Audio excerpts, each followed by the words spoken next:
I started that trip alone because I wanted quiet. The last few months had been heavy with noise. Traffic, phones, people, all of it pushing into my head until I couldn't hear myself think anymore. Camping by myself always had a way of cleaning that noise out. Just me, the woods, and the slow rhythm of moving through nature at my own pace.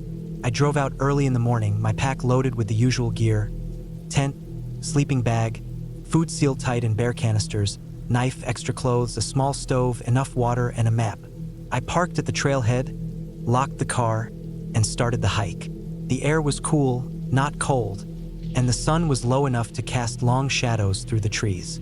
My boots hit the dirt steady, and the sound of my steps mixed with the calls of birds somewhere above. The forest was thick, green, and quiet in the way I wanted. After a few hours of hiking, I felt that usual calm start to settle. The deeper I went, the less of the outside world I carried with me.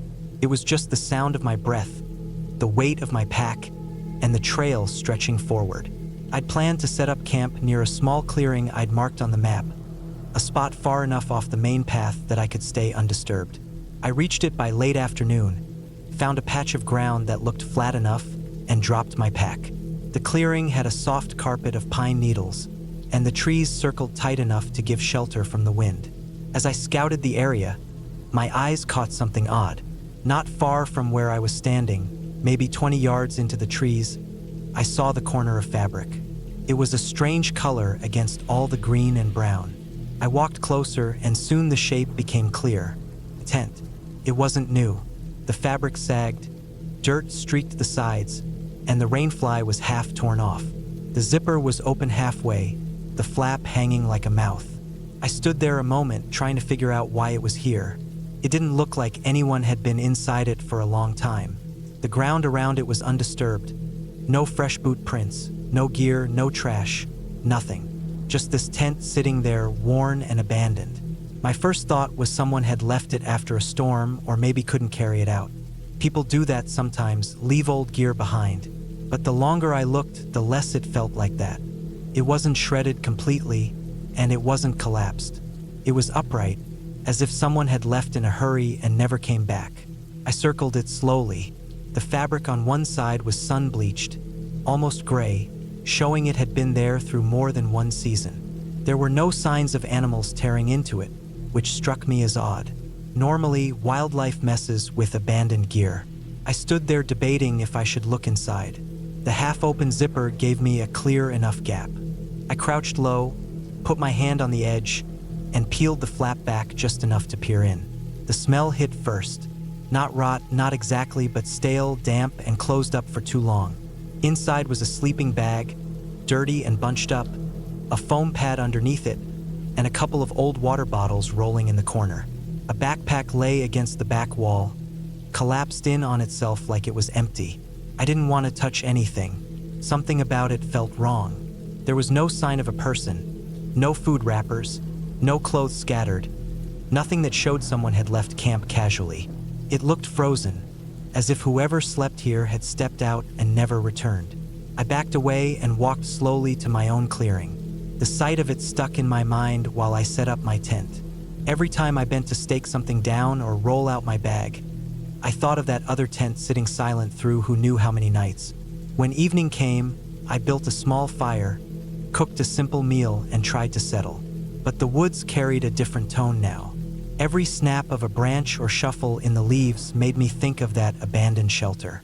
I couldn't shake the image of someone once lying inside, zipped into that dirty sleeping bag, maybe staring at the same canopy of branches I was looking at now. The sun went down and the fire shrank to coals. Darkness pressed in heavy. I lay in my tent, my headlamp off, listening. Normally, nights in the woods are peaceful for me, but that night I couldn't calm down. The abandoned tent was too close. It wasn't far, just a short walk through the trees. I knew it was sitting there in the dark, holding silence inside its walls. At some point, I must have fallen asleep, but a sound woke me. A dull thud, not far away. My eyes snapped open, and I held still, breathing shallow. Another sound came, softer this time. I thought it was a branch falling, but then I realized it was deliberate footsteps. Heavy, slow. The footsteps stopped, and the forest grew still again. I waited, every nerve stretched tight. Minutes passed with nothing, but the silence felt unnatural. I couldn't be sure if it was an animal or a person. My mind kept circling back to that other tent. The rest of the night went in and out of shallow sleep. I heard more noises, a rustle, a snap, faint movement in the brush. Each time I froze, waiting, until exhaustion dragged me under again. Morning came gray and cool. I crawled out of my tent, scanned the trees, and saw nothing. The ground around my site was untouched. But when I looked toward the place where the old tent sat, I noticed something different. One of the flaps was open wider than before. I was sure of it. The zipper had been halfway down the night before. Now it was pulled lower, the flap gaping almost to the ground. I didn't go closer. I packed my food back into the canister and sat with my coffee, trying to steady myself. Maybe an animal had nosed at it, I thought, though the clean cut of the zipper didn't suggest teeth or claws. I considered hiking out, but part of me resisted.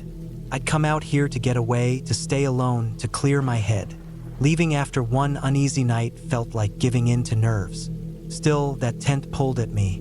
Later in the day, I decided to check the area more carefully. I moved slowly through the trees, scanning the ground.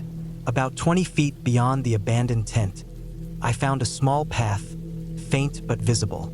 It wasn't part of the marked trails, just a thin track where leaves had been pressed down by repeated steps. It led deeper into the woods, away from the direction of the main trail. I followed it a short way, careful to mark my bearings so I wouldn't lose track. The path twisted between thick trees and then simply faded, ending at a spot where the ground dipped into a shallow hollow. There were no structures, no gear, nothing. Just that depression in the land, empty except for old leaves. Standing there, I felt a chill crawl up my arms. It looked like a place someone had slept without a tent. Maybe someone had tried to hide out here. Maybe they'd lived rough in the woods. I backed away and returned to camp. The abandoned tent sat as silent as before, its flaps sagging open. That night, I didn't sleep well either. I kept thinking about the path, about the way it disappeared into that hollow. I thought about who had left their gear here and why they hadn't come back. By morning, I'd made my decision. I wasn't staying longer. I packed my camp tight, shouldered my bag, and prepared to hike out. But something stopped me before I left. I felt like I had to look one last time inside that abandoned tent.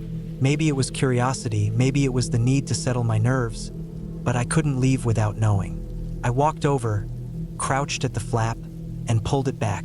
The smell hit again, stale and damp. The sleeping bag was there, bunched up like before. But this time, I noticed something I hadn't seen. The bag bulged slightly in the middle, as if something was still inside. I froze. My breath caught in my throat. For a long moment, I didn't move. Then, slowly, I reached forward and pressed the fabric with my hand. It gave under my fingers, soft, uneven, not empty. I yanked my hand back. The thought of unzipping it and looking inside clawed at me, but every instinct screamed not to. Whatever was in there, I didn't want to see it. I stood up, heart racing, and stepped back fast. I didn't check again. I didn't wait.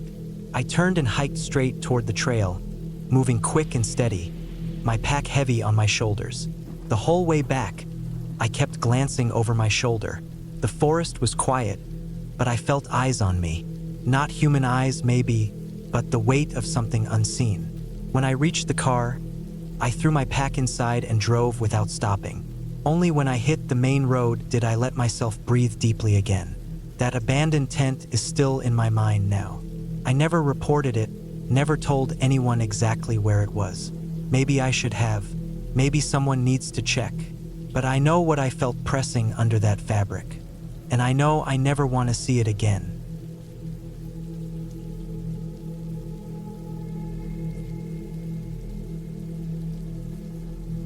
I set out on that trip alone with a heavy pack, a rolled-up tent strapped to the top, and the long stretch of forest laid out in front of me.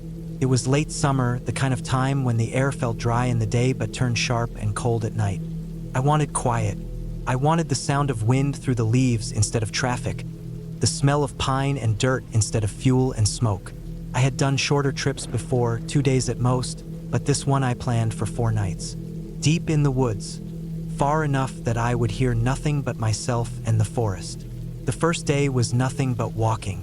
The trails were faint in some spots, wider in others, sometimes nothing more than a thin dirt line pressed into the earth. My boots sank into soft moss in some places, crunched on dry sticks in others.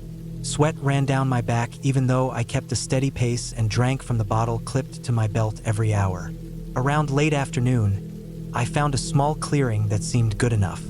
Flat ground, ringed by trees, and far enough from any slope that rain wouldn't send water running through. I pitched my tent there, ate from a small pack of dried food, and listened to the crickets fill the space where city noise would normally sit. That night passed quietly.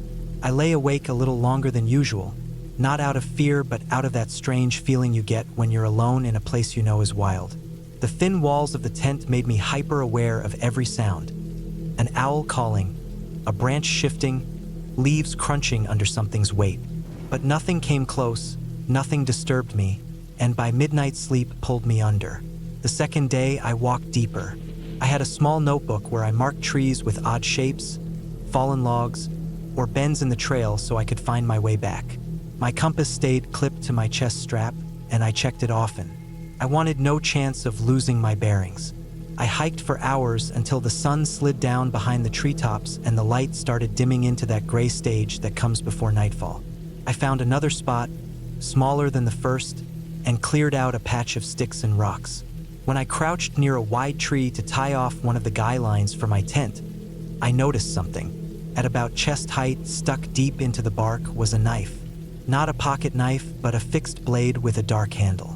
It was buried so deep in the trunk that only a few inches of the blade's spine and the handle stuck out. The wood around it had grown slightly warped, as if the knife had been there a while. The sight of it stopped me. I just crouched there, staring. I didn't reach for it. My first thought was that someone had used it to split wood or carve and had left it behind. Maybe a hunter, maybe another camper, maybe someone marking a spot. But the longer I looked, the less it felt like a forgotten tool. The blade was too clean. Not polished, not new, but not rusted or dulled either. It looked as if it had been placed there recently. I moved back, set up the tent a little farther from that tree, and tried not to think about it too much. But the knife stayed in my head. It felt wrong to camp near it, like pitching a tent next to someone's abandoned campfire. That night, I had trouble sleeping. My ears picked up every noise again. The forest seemed busier somehow, though it could have been my nerves.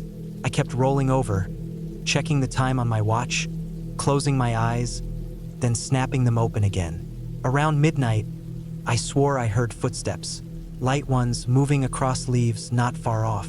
I held my breath until the sound faded. After that, I stayed awake until morning light began to trickle through the trees. On the third day, I told myself I should move farther in, maybe find a lake or stream to make camp by. I packed up fast, trying not to glance at that knife, but of course I did. It hadn't moved. It was still sunk into the bark, handle pointing out at me. I thought about pulling it out, maybe carrying it, but something in me said not to. It didn't belong to me, and it didn't feel like it was meant to be touched. The trail narrowed as I went deeper. My boots grew heavy with mud in places, and spider webs caught across my face from branches. I followed the compass, checked my notes, and made sure I was marking the way back. The forest felt heavier, quieter, as if it was pushing me deeper, farther from where people normally went. Around late afternoon, I stumbled onto another clearing. This one had the remains of a fire pit, blackened stones, and ashes scattered. It looked old, not used recently, but it gave me pause. Someone had been there, maybe not long ago. As I walked around the clearing, I saw another tree, and my stomach sank. Buried in the bark was another knife. Same style, same dark handle, same depth sunk into the wood. It was like the first one's twin. The air felt colder as I stared at it. My chest tightened, and a prickling ran down my neck. 2 knives, 2 different spots, both placed in trees at about the same height. That wasn't chance. Someone had put them there, and for a reason I couldn't figure out. Markers, Warnings? Something else? I forced myself to look away and set up camp far on the other side of the clearing. My hands shook while I tied knots, and my back felt exposed, like someone could be watching from between the trees.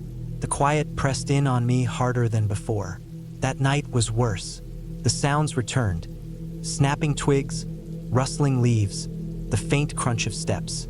I gripped the hatchet I kept by my sleeping bag, sweat sticking my shirt to my back despite the cold. At one point, I swore I heard breathing outside the tent.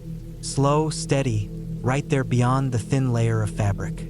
I held my breath, squeezed the hatchet tighter, and didn't move for what felt like an hour. By the time the sound stopped, I didn't dare unzip the tent to look. When dawn came, I felt sick with relief. I packed up again and decided not to go deeper. I needed to turn back, get out of that forest, and head for the trailhead. I kept glancing over my shoulder as I walked, certain I would see someone, but the woods stayed empty. Halfway back, near where I thought the first knife tree had been, I stopped dead. The knife was gone. The bark showed the split where it had been, fresh wood lighter than the rest, as if the blade had been pulled out not long before. My heart hammered. Someone had taken it. The rest of that hike was a blur of panic.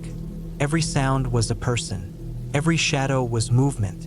I kept expecting to see someone step out from behind a tree with that knife in hand. My pack felt heavier, my legs weaker. I barely ate, barely drank, just pushed myself forward. By late evening, I reached the trailhead where my car sat alone in the gravel lot. I dumped the pack inside, locked the doors, and sat there with shaking hands gripping the wheel. The woods behind me looked the same as before, green, still, endless, but I couldn't shake the thought of those knives. They hadn't been random. Someone had put them there. Someone had taken one after I passed. And someone had been close enough at night to make me hear footsteps and breathing. I drove until the forest thinned and the highway lights came into view. Even then, I kept checking my mirrors, half expecting headlights to follow me the whole way back. That was the end of the trip. I didn't report it. I didn't tell anyone. I just stored my gear in the garage and left it there. Even now, I wonder who put those knives in the trees and why. Maybe it was a warning. Maybe it was a trail marker for something I didn't want to find. Or maybe it was meant for people like me, the ones who went in alone thinking they would only find quiet. All I know is I'll never camp in those woods again. And I'll never forget the feeling of waking up in the night, certain that someone was standing just outside the tent, holding a knife that had been waiting in a tree.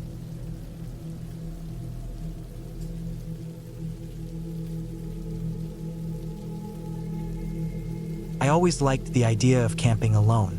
Something about being out in the woods with no one else around felt cleaner than being in the city. No cars, no lights, no noise. Just trees, dirt, air, and silence. I had been camping before with friends and family, but I always thought about how different it would feel if I went out there by myself. No backup, no one to laugh with if I got spooked, no one to share food with. Just me. That summer, I finally did it. I told myself I would spend 3 nights in the forest all alone, with nothing but the gear I carried and the small skills I thought I had. I picked a national forest that wasn't too popular, somewhere that didn't have packed campsites or busy trails. I wanted it quiet. I parked my car at a dirt pull-off, strapped on my backpack, and hiked down a narrow path that was barely marked. The first couple hours of the hike were calm. The trail twisted through tall pines and cut into areas where thick bushes pressed close on both sides. I could hear birds, the crunch of my boots on the ground, and the faint rush of a creek somewhere out of sight. My pack was heavy with food, a small tent, water, and the usual camping gear, but I liked the strain. It felt like work that mattered. I was sweating by the time I reached a clearing I thought would be good for camp. It wasn't an official campsite, just a small flat area where the trees opened a little. I set up my tent and gathered some wood. It was still early, so I decided to walk farther down the trail without the pack, just to look around. The woods felt bigger without the weight on my back. I didn't see anyone else, which was good. I wanted it that way. By the time I circled back, the sun was tilting low. I cooked a small meal on my stove, sat with my back against a tree, and watched the light fade. The first night was fine. The noises of the forest were strange but not threatening. Crickets, distant snapping of branches, some kind of animal moving far away. I told myself it was probably deer. The tent felt small but safe, and I drifted off to sleep. The second day, I decided to hike deeper in. I left the tent up and only carried water, food, and a map. The trail was harder to follow, and eventually it faded into what looked like game paths. I didn't care. I wanted to wander. The forest grew thicker the farther I went. Huge trunks blocked the light, and the ground was soft with pine needles. The air felt cooler. I walked for hours, not really tracking the time. That's when I noticed something strange. I had been hearing birds all morning, but suddenly the forest felt quiet. No chirping, no rustling, just silence. It wasn't like a storm was coming, because the sky was clear. It felt more like something nearby had made everything else stop. I stood still, trying to listen. My own breathing sounded too loud. Then I heard it. A quick snap of a branch not far away. I froze. My first thought was a deer, but deer usually make several sounds as they move, not just one. This was one crack, sharp and heavy, like something big had stepped on a branch and then stopped. I scanned the trees, but they were too close together. Couldn't see far. I stayed still for what felt like minutes, waiting. Nothing else happened. Finally, I started walking again, slower this time. I told myself not to overthink it. After another mile, I decided to turn back. I didn't want to lose the trail completely, but when I started heading back, I noticed something else that bothered me. A tree near the path had long scratches down its bark, for deep lines ripped into the wood, fresh enough that the inside was still pale. My stomach tightened. Bears did that, sometimes to mark territory or sharpen their claws. I had read about it. The tree was tall, and the scratches reached higher than my chest. I walked faster. I didn't like the idea of a bear being close, especially since I was alone. When I got back to camp, I felt better seeing the tent. It looked small in the clearing, but it was mine, and it meant I hadn't gotten lost. I gathered more wood and built a small fire before the sun dropped. I cooked again and sat listening. The noises came back. Birds, insects, the forest breathing normally. But as night settled in, I couldn't shake the feeling of those scratches on the tree. I lay in my tent, the thin fabric around me, and thought about how easy it would be for something to push against it, to tear right through. I woke up in the night to a sound. It wasn't loud, but it was close. A soft crunch of leaves, slow, steady, circling. I held my breath and listened. My heart was pounding so hard it almost covered the noise. Something was moving just outside my tent. Not rushing, not running, just stepping carefully, circling. I thought about unzipping the flap, but I couldn't make myself do it. I was sure that if I looked, something would be staring right back at me. The steps went on for what felt like forever. Then they faded into the woods. I didn't sleep again. By morning, the fear felt smaller. Daylight has a way of shrinking the night. I told myself it had to be an animal, probably curious about the smell of food. Still, I didn't want to risk it, so I packed up camp and decided to hike farther in, maybe closer to a stream I had seen on the map. Moving camp seemed safer than staying in the same spot. I hiked most of the day, cutting across faint trails, climbing over fallen logs, moving through patches of brush. By mid-afternoon, I found a place near water, a bend in a shallow creek. The ground was flat enough for the tent, and the sound of running water felt calming. I set up again, gathered wood, and cleaned up around the site. That night, I sat by the fire longer than usual. The crackle of the flames and the smell of smoke helped me feel less alone. But even then, I kept glancing into the trees, half expecting to see something standing there. I crawled into my tent when the fire burned low. I lay there listening again. For a while, nothing happened. Then I heard it. Not just one sound, several. Snapping branches, steady steps. This time it wasn't circling. It was coming closer, moving straight toward me. I felt frozen. My hand hovered over the zipper, but I didn't pull it. The steps grew louder until they were just outside. The tent fabric moved slightly, like something brushed against it. I wanted to scream, but I stayed quiet.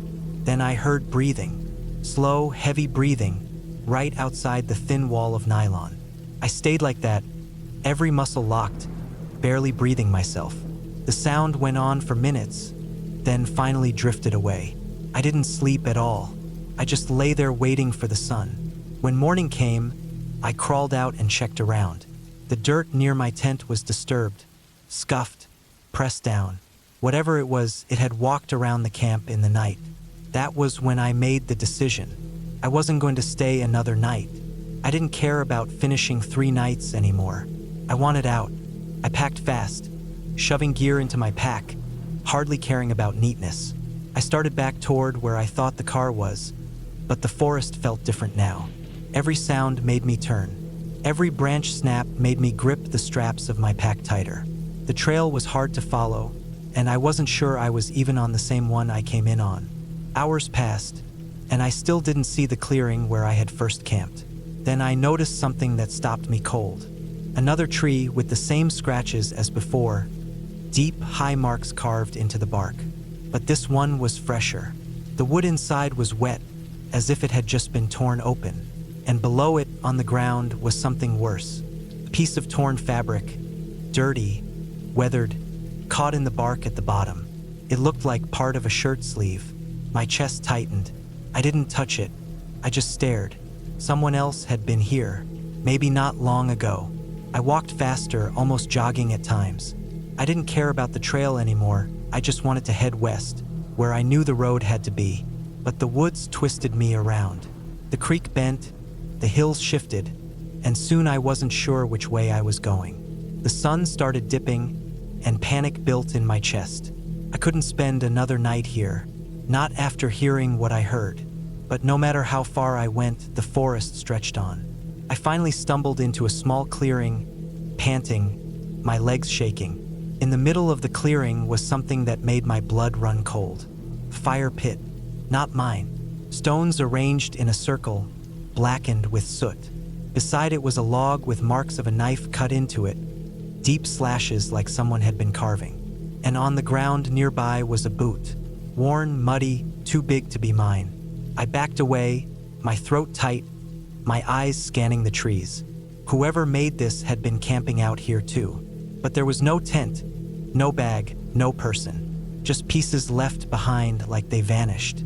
The light was fading fast. I didn't want to stay in that clearing. I forced myself to keep moving. My feet felt heavy, my breath ragged. Branches whipped against my face as I pushed through. I could almost feel eyes on me, though I never saw anyone. By the time it was fully dark, I was still lost. I had no choice but to stop. I set the tent in the first flat spot I found, not caring about a fire.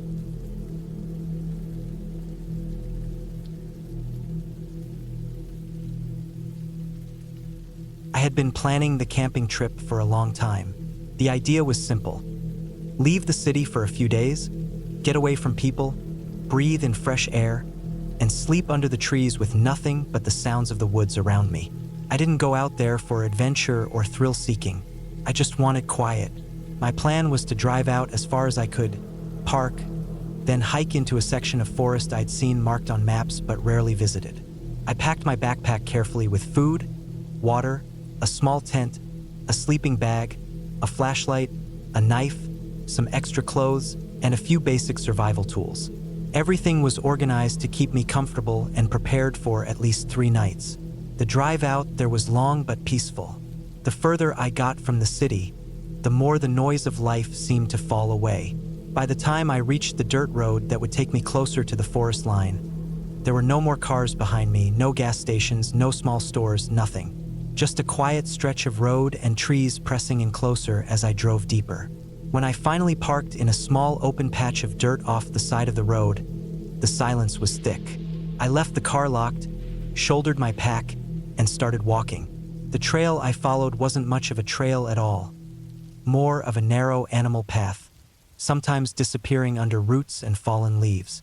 The deeper I went, the more I realized how far I'd chosen to separate myself from people. Hours passed, and I hadn't seen a single sign of another human. By the time the sun started to drop lower, I found a small clearing surrounded by tall trees and decided that was where I'd set up camp. I pitched my tent slowly, making sure the ground was clear of rocks and sticks. I collected some dry wood and made a small fire, not big enough to draw attention but enough to cook my food and give me light. I ate simple, canned food and jerky. As night came, the air cooled and the sounds of the woods came alive. Crickets, owls, the occasional rustle of leaves. I felt calm, but as I sat there, staring into the fire, I noticed how dark the woods were beyond the circle of light. The fire made everything outside its reach look darker, as if something could be standing just beyond the glow, watching. I told myself not to think like that it was just my mind playing tricks. I climbed into my tent, zipped it shut, and tried to sleep. The first night was uneventful.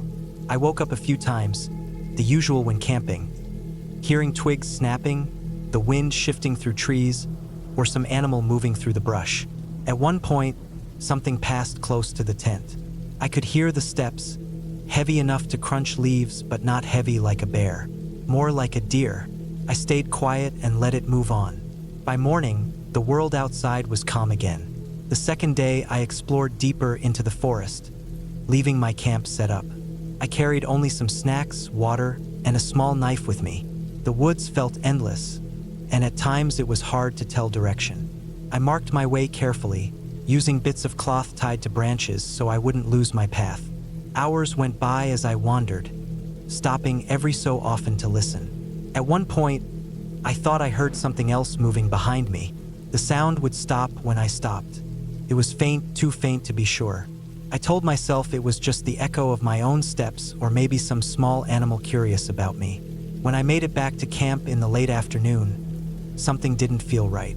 My tent was still there, my fire pit untouched, but I had this strange sense that someone had been around. The ground near the edge of the clearing had fresh scuff marks, as if a boot had dragged across it. I crouched down, staring at it, and I couldn't be sure if it was for me or not. I tried to convince myself that maybe I had stepped there when setting up camp and just hadn't noticed. Still, the feeling stayed in my chest. That night, I kept the fire a little larger than before. I sat awake longer, listening to the woods, watching the tree line carefully. Nothing happened, but every time the fire popped or a branch creaked in the distance, my eyes snapped in that direction. When I finally forced myself into the tent, I laid awake for hours before sleep came. Sometime during the night, I woke again to the sound of movement. This time, it wasn't the light steps of an animal. It was heavier, slower, deliberate. My heart pounded as I listened. The sound circled part of the clearing, moving with patience. Leaves crunched softly, branches snapped quietly under weight. It didn't sound like a deer. It didn't sound like a bear either, too careful, too measured. It sounded like footsteps, human footsteps. I didn't move. I stayed frozen in my sleeping bag, breathing as shallow as I could. My knife was beside me, but I didn't dare unzip the tent or make a sound. For what felt like an eternity, the steps moved slowly, stopping at times, then starting again. Finally, they faded into the woods. I laid there with my eyes wide open until the sky began to lighten with dawn. When I got up, I looked around the clearing carefully. There were marks, not just animal tracks. There were footprints, faint but there, pressed into the dirt near the edge. Larger than mine, boots. I stared at them for a long time. Someone had been here. Someone had circled my camp while I slept. The fear hit me then, sharp and cold. I wasn't alone out here. Someone else was in these woods. Someone who had chosen not to show themselves. I thought about packing up right away and leaving, but part of me hesitated. It was still early, and the hike back to the car was long. Whoever it was might be between me and the road. I decided to stay through the day, to keep quiet and watch, and leave early the next morning when the light was strong. The hours dragged by. I stayed close to camp, never going far, keeping my knife on me at all times. Every sound in the woods put me on edge. At one point, I thought I saw movement through the trees, just a flash, like someone ducking behind a trunk. I stared until my eyes watered, but nothing moved again. When night came, I didn't build a fire. I ate cold food, sitting in the dim light of the fading sky, and then I retreated into the tent. I kept the knife in my hand this time, Sleep came in broken pieces, short bursts before waking again to listen. At some point deep in the night, I heard it again. Footsteps, slower this time, closer. I could hear them circling and then stopping. For a long moment, silence. Then the sound of something brushing against the tent fabric, just lightly. I stopped breathing altogether. Whoever it was didn't say a word, just the sound of breathing outside. Then nothing. After a few minutes, the steps moved away again. I knew then I couldn't stay another night. Morning couldn't come fast enough. As soon as the sky began to glow with first light, I tore down my tent, shoved everything into my pack, and started hiking back. Every step I kept checking behind me. Every snap of a twig made me turn. I felt eyes on me the entire way. When I finally reached the dirt road where my car was parked, I felt a wave of relief until I saw the car. My stomach dropped. There were handprints on the dusty windows. Not mine. Someone had touched every window, smudging the dust with palms and fingers. I unlocked the car with shaking hands, threw my gear inside, and got in. The drive out was a blur. My hands were tight on the wheel, eyes scanning the road and mirrors constantly. I didn't stop until I hit the main highway again, surrounded by other cars, civilization, safety. Only then did I breathe properly. Even now, I don't know who it was out there. A hunter? A drifter? Someone who lived out in the woods? Or someone who had worse intentions? All I know is that they knew where I camped, they walked around me while I slept, and they touched my car while I was deep in the forest. I will never camp alone again.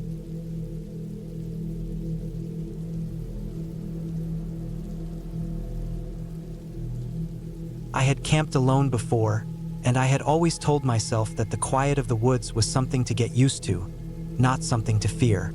The silence, the rustling of leaves, the cracking of branches under the weight of small animals. Those were things I had trained myself to accept. This time, though, the woods had a different atmosphere from the moment I arrived. It felt heavy, like the air was holding its breath. I brushed it off at first. I had been working long hours and I needed a break. A few nights in the forest seemed like the best way to reset my mind.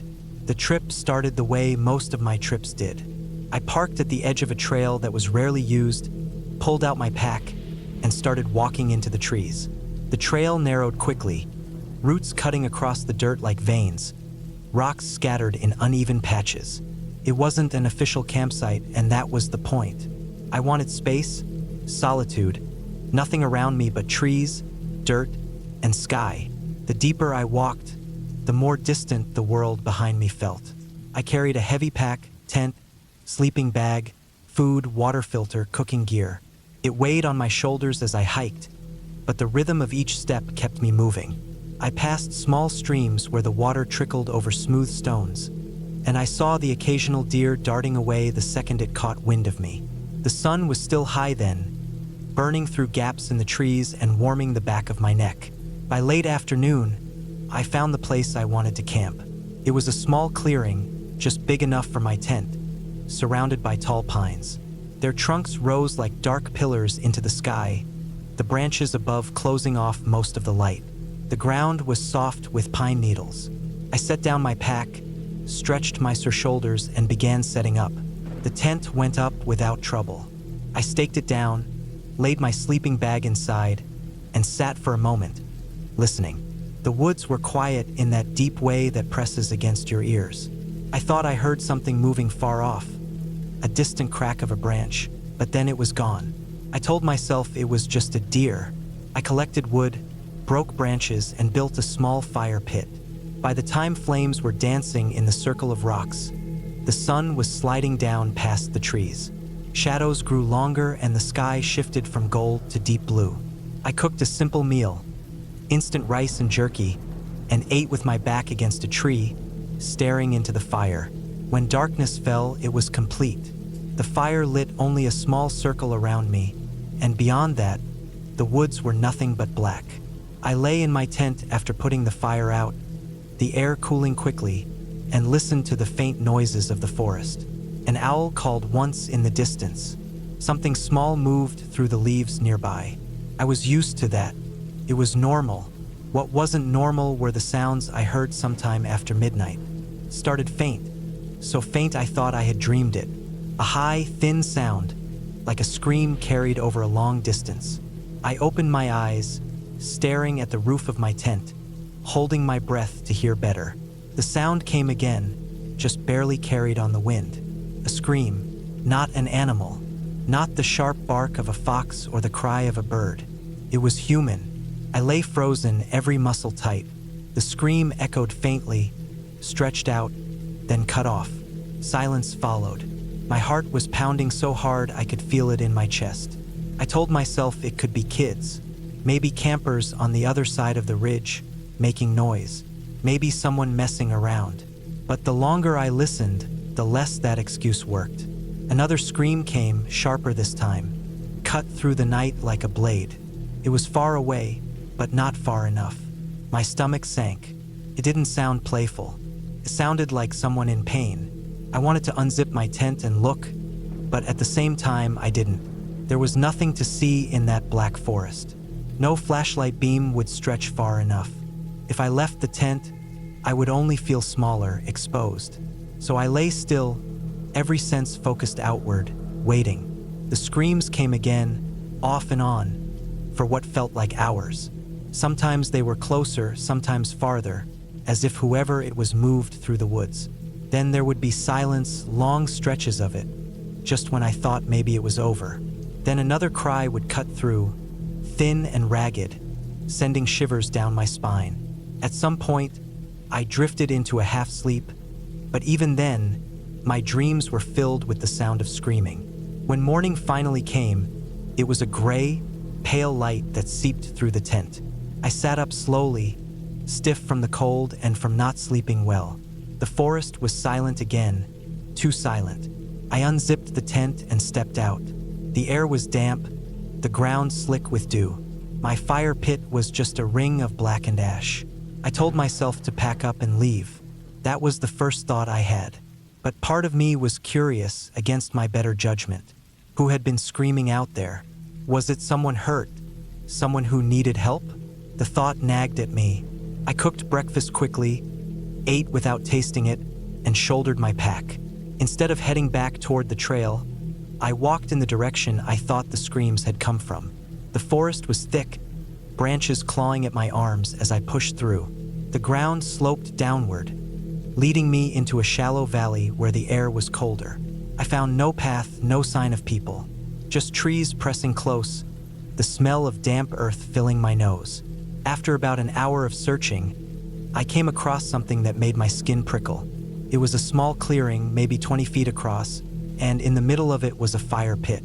Not like mine, neat and small. This one was scattered, blackened logs thrown haphazardly, the ground around it charred. Trash was strewn nearby, empty cans, torn wrappers, broken bottles. Whoever had camped here hadn't cared about leaving a mess. What stopped me was the smell. Faint but distinct, the sour reek of something rotting. My stomach turned. I forced myself to look around, scanning the edges of the clearing. I found it near the base of a tree, a pile of something covered partly by branches and leaves. My heart thudded as I stepped closer.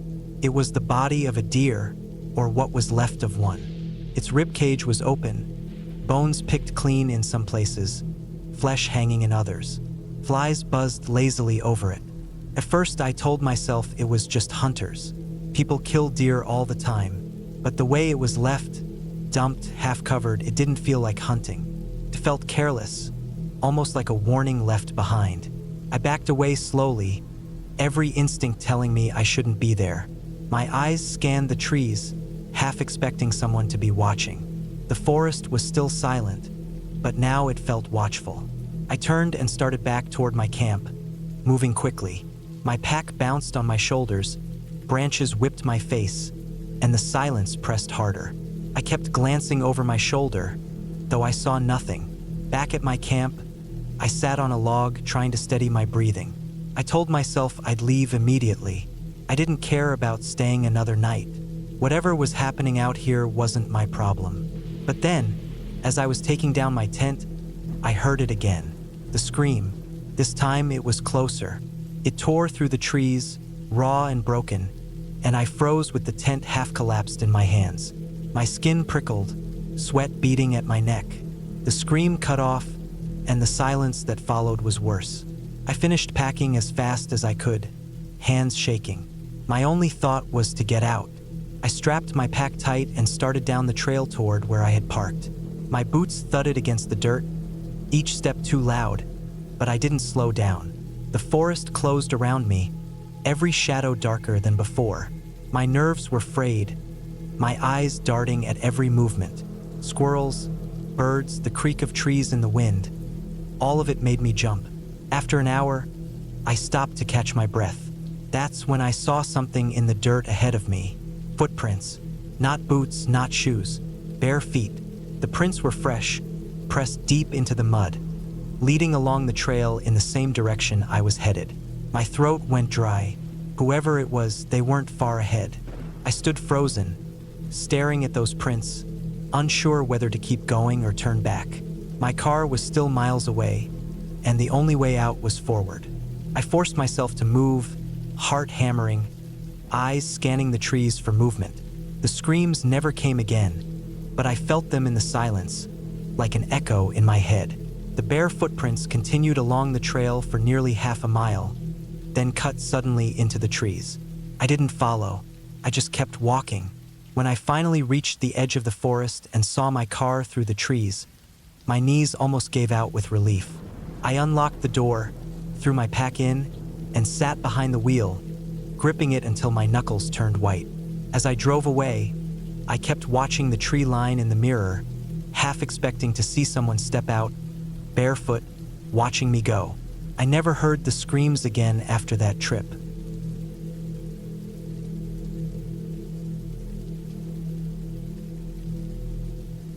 I decided to go camping alone deep in the woods during the last week of summer. The weather was warm enough, the nights not yet freezing, and the skies stayed clear most evenings. I wanted quiet, just me and the trees, a way to reset my mind before heading back into the rush of work and noise. I packed light but careful, tent, sleeping bag, food sealed tight in a bear-proof container, knife, flashlight, extra batteries, and a small camping stove. I chose a trail that was less traveled, away from campgrounds and families, because I didn't want the noise of others around me. I wanted real isolation. The first day was calm. The hike in was steady and quiet, the dirt trail weaving between tall pines and uneven rocks. I felt the weight of my pack but didn't mind it. The silence was heavy, broken only by wind moving the branches. I walked until late afternoon, then chose a small clearing near a stream as my camp. The ground was flat enough for my tent and close enough to water, but still far enough not to wake to the sound of rushing.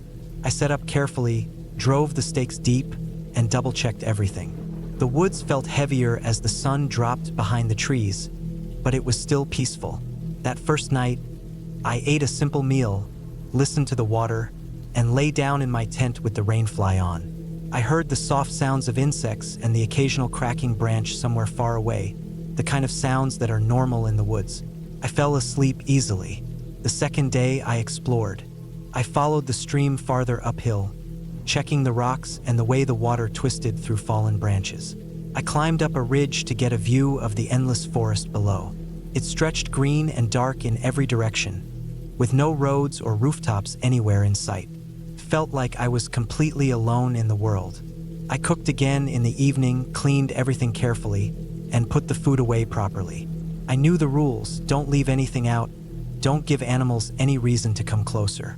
That night, I lay in my sleeping bag reading with my small flashlight until my eyes got heavy. I turned it off and the tent went dark. I let the quiet wrap around me again. For a while, I just listened to the trees moving slightly with the night air. Then I drifted off. I woke later, deep into the night, not because of a dream, but because of sound. At first I thought it was my mind playing tricks, but then I heard it again. Footsteps. Slow, deliberate, heavy enough to press against the earth but careful. They weren't rushing or running, and they weren't light like a raccoon or fox. They were human-like. I froze in my bag, my ears straining. The steps crunched leaves softly, coming from somewhere behind the tent. I tried to stay calm. Could have been a deer, maybe even an elk. But as I listened closer, the rhythm was wrong. It wasn't 4 legs.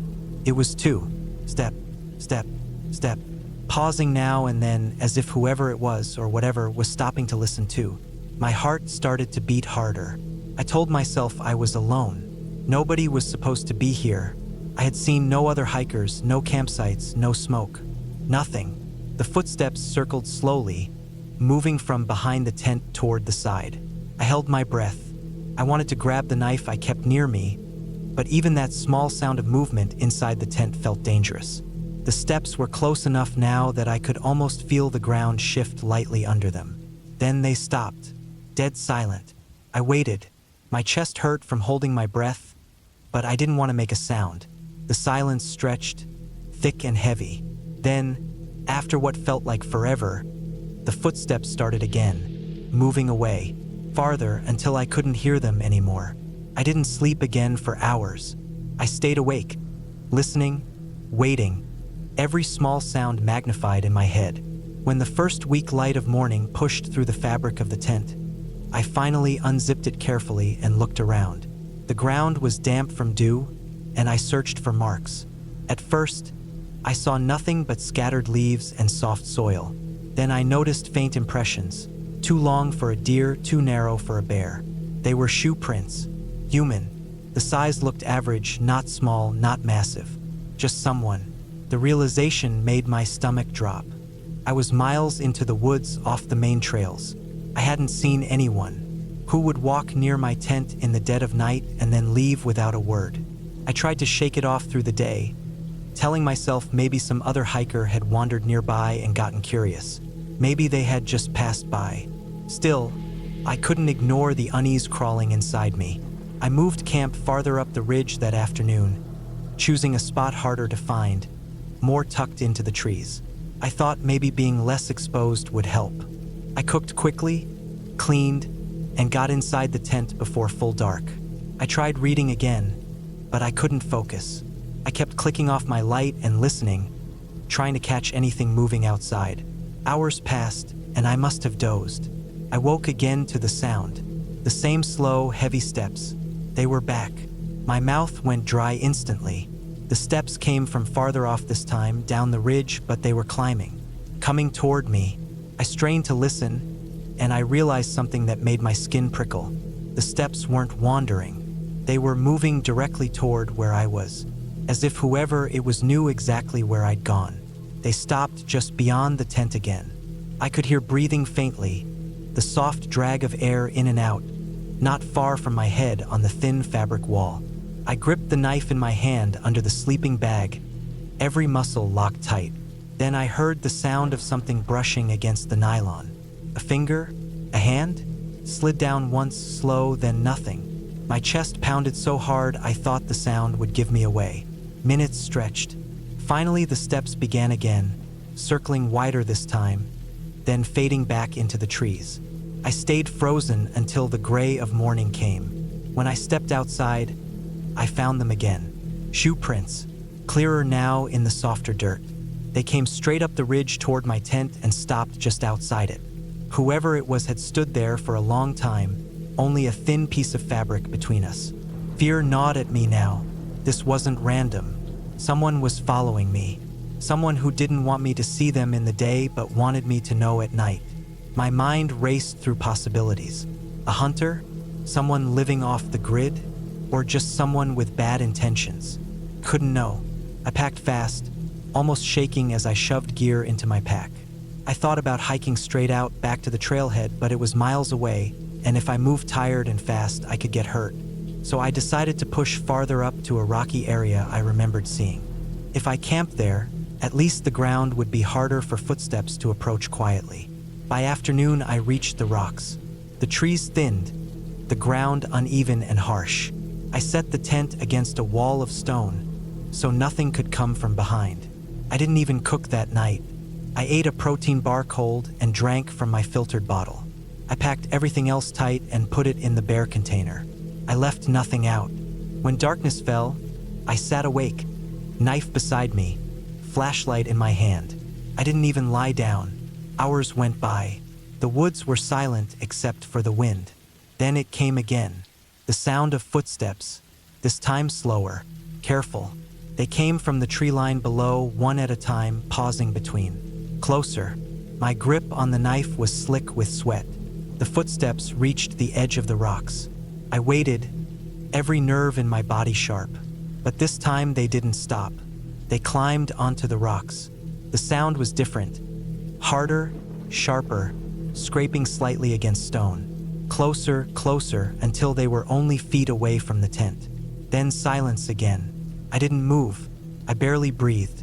Then I heard the faint sound of cloth against stone. Someone crouching? Sitting? I imagined them just outside, waiting for me to make a mistake, waiting for me to unzip the tent. The night dragged slow and cruel. At some point, exhaustion mixed with fear pulled me into shallow sleep, knife still in hand. When I woke, light was finally seeping in. I unzipped carefully and looked out. Nothing. The rocks stretched quiet, but the dust on the stone showed it, clear shoe prints. They had sat down outside my tent, sat there for a long time. That was the moment I decided I couldn't stay. I packed in minutes, barely eating, and started back down the ridge. My eyes scanned every shadow, every gap in the trees. My ears caught every sound. I felt hunted. The hike out was brutal, my pack heavier than ever, my throat dry even though I drank constantly. I moved fast, too fast, stumbling on roots, scraping my shins on rocks. I just wanted out. At one point I stopped, chest heaving, and listened. Faint, far, but there. Footsteps behind me, matching my path. Panic burned through me. I pushed harder. Hours stretched. Finally, the dirt trail opened wider, showing signs of others. Old campfire rings, boot tracks more worn.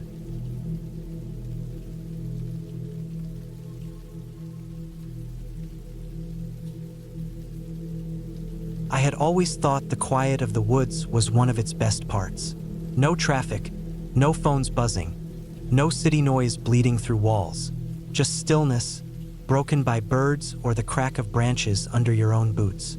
That was what I told myself the morning I set off, backpack strapped tight against my shoulders, heading into a stretch of forest that most people avoided. The place was known by locals as the Silent Woods. It wasn't on maps with hiking trails marked.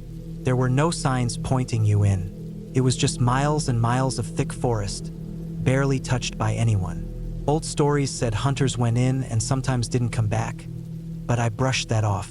People got lost all the time. Poor preparation, wrong turn, no compass, and they ended up starving or circling until the cold took them. To me, it sounded like a challenge, and I wanted to test myself. I planned for 3 days. I carried a tent, sleeping bag, water filter, dried food, fire starter, a knife, and a small hatchet. Everything I thought I'd need. I wanted the silence. I wanted to feel away from the rest of the world. The first day was long. The woods were dense, pine and oak pushing close together. The deeper I went, the darker it felt, the canopy almost closing out the sky. I kept track with a compass, made sure to mark trees with small cuts so I could find my way back. The air was still thick even. My boots crunched leaves, and sometimes I heard a squirrel darting across a branch or a woodpecker far off. But that was it. It wasn't like other forests I'd camped in where the sound of animals carried all around. This place seemed muffled, like the trees themselves swallowed noise. By the time I set up camp that night, I was sweating and sore. I cleared a small space, put up my tent, gathered some wood, and got a fire going before dark. I sat with it crackling, eating from a pouch of dehydrated food, sipping filtered water from the stream nearby. When the firelight flickered off the trunks, I realized how tightly they pressed in, like walls. The sky above was already black, stars barely visible. I thought about the silence again. It wasn't peaceful anymore. It felt unnatural. My fire popped, my breath came out, and beyond that, there was nothing. I laid in my tent, the fabric close around me, and listened. I expected at least crickets or owls. I heard none. Just the sound of myself turning over in the sleeping bag, the faint rustle of nylon. At some point, I drifted off. I woke in the dark. No idea what time it was. The fire outside had burned down to ash. My throat was dry, so I reached for my bottle and drank. Then I froze. I thought I'd heard something outside. A step. Slow. Careful. My heart thumped so hard it hurt. I told myself it could be anything. A branch falling, a deer moving nearby, but in the silence of that forest, the sound was too sharp, too close. I held still, not even breathing for a moment. Another step, the ground crunching, then nothing, just the heavy silence pressing against the thin tent walls. I didn't sleep much after that. The next morning, I crawled out and checked around. The ground was soft from last week's rain, but I didn't see anything. No prints, no disturbed leaves. I told myself it was my imagination, or maybe a deer that had wandered close. I packed up, tightened my straps, and moved deeper into the woods. The day dragged on. The deeper I went, the less sunlight broke through. Even at noon, it felt dim. I kept my compass steady, cut small notches in bark as I passed trees, and tried not to think about the way my skin prickled every time I stopped. Because when I did stop, I felt something. Not noise, because there wasn't any, but presence. Like the silence itself was watching. By late afternoon, I reached a clearing near a slope. A stream cut through, shallow but moving fast, clean enough for water. I set my tent up again, gathered wood, and made another fire. The flames were the only living thing around me. I sat close, feeling the heat against my face while the forest stayed still. That night, I kept the fire larger. I didn't want to sit in that blackness. The silence pressed harder when the fire crackled down. Every small snap of wood made me jump. I ate slowly, kept glancing into the tree line. At one point, I thought I saw movement just past the edge of the firelight, a shape shifting between trunks.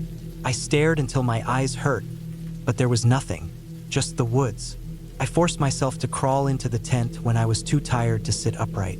I zipped the flap, laid back, and told myself to calm down. I tried to think of other trips I'd taken, nights when coyotes yipped in the distance or owls called overhead. I would have given anything to hear that, but the woods gave me nothing. Again, sometime in the middle of the night, I woke. My skin was damp, sweat chilling against it. The air inside the tent felt heavy. I listened. First, only silence. Then a sound. Breathing. Not mine. Slow, steady breaths, just outside the thin layer of fabric. I froze, my hand tightening around the knife I'd kept beside me. The breathing stayed there, calm, patient, for what felt like minutes. My own chest hurt from holding air in. Then it stopped. I didn't move until the first gray light touched the top of the tent. When I stepped outside, my fire pit was cold, but something else caught my eye. About 20 feet from where I slept, the ground was disturbed. Not footprints exactly, but the leaves and dirt had been pressed down, shifted, as if someone or something had stood there for a long time. I thought about packing up and heading back right then. I had food for another day, but I could cut the trip short. I stood there with the straps of my pack in my hands, staring at the marks in the dirt. Then I told myself it was nothing. Maybe a deer again. Maybe I was just spooking myself. I come out here to prove I could handle it. I wasn't going to turn back because of some weird silence and nerves. I pushed on. That day felt longer than the others. My legs grew heavier. My water tasted metallic. Every time I looked behind me, the woods looked the same. I couldn't see my notches anymore, though I swore I'd been cutting them. The trunks blended together, dark and endless. By evening, I found another spot near a fallen log and set camp. I ate quickly, barely tasting the food. My hands shook when I tried to light the fire. The shadows between trees looked darker than the night sky. I didn't want to get in the tent. I sat by the fire for hours, feeding it wood just to keep it high. My eyes kept dragging to the blackness beyond, waiting for something to move. My back ached, my neck stiff. Eventually, against my will, my body gave out. I crawled into the tent and laid down, knife clutched in my fist. I didn't sleep. Not really. I drifted in and out, jerking awake at every pop of fire. At some point, I noticed the silence was even heavier than before, like the forest itself was holding its breath. Then I heard it again. Steps, slow, deliberate, moving around the tent, leaves shifting under weight. I held the knife tighter, sweat running into my eyes. The steps circled once, then stopped behind me. Minutes stretched. My heart pounded. Then I felt it pressure on the tent wall, something brushing against it. A hand, fingers dragging lightly across the fabric. I didn't breathe. I didn't blink. And then it was gone. When dawn came, I stumbled out, my legs weak. I checked the ground. This time there were prints. Not deer, not bear, human. Bare feet pressed into the dirt around my camp. Some were small, some larger. Dozens of them, overlapping. My stomach turned to stone. I packed fast. My hands barely worked as I stuffed gear into my bag. I didn't care about direction anymore. I just wanted out. Compass in hand, I started moving back the way I thought I'd come, walking fast, almost jogging. The trees blurred together. Sweat soaked my shirt. My breath came ragged, but I didn't stop. The woods stayed silent, but the silence wasn't empty anymore. I knew I wasn't alone. Every time I glanced back, I thought I saw a figure duck behind a tree. Every time I stopped, I thought I heard steps pause too. By late afternoon, my legs were shaking, but I saw something ahead. A ribbon tied to a tree, red, one I hadn't placed. Another 50 feet, another ribbon, bright against the bark. I followed them, too tired to think. The ribbons led me to a clearing. Old fire pits dotted the ground. Bones scattered, some animal, some not. Shredded fabric hung from branches. A smell of rot clung to the air. I staggered back, my stomach lurching, while burning my throat. That's when I heard it again. Breathing, close, behind me. I didn't turn. I ran. My pack slammed against my back. Branches whipped my face. Roots caught at my boots. I didn't care about noise. I wanted out.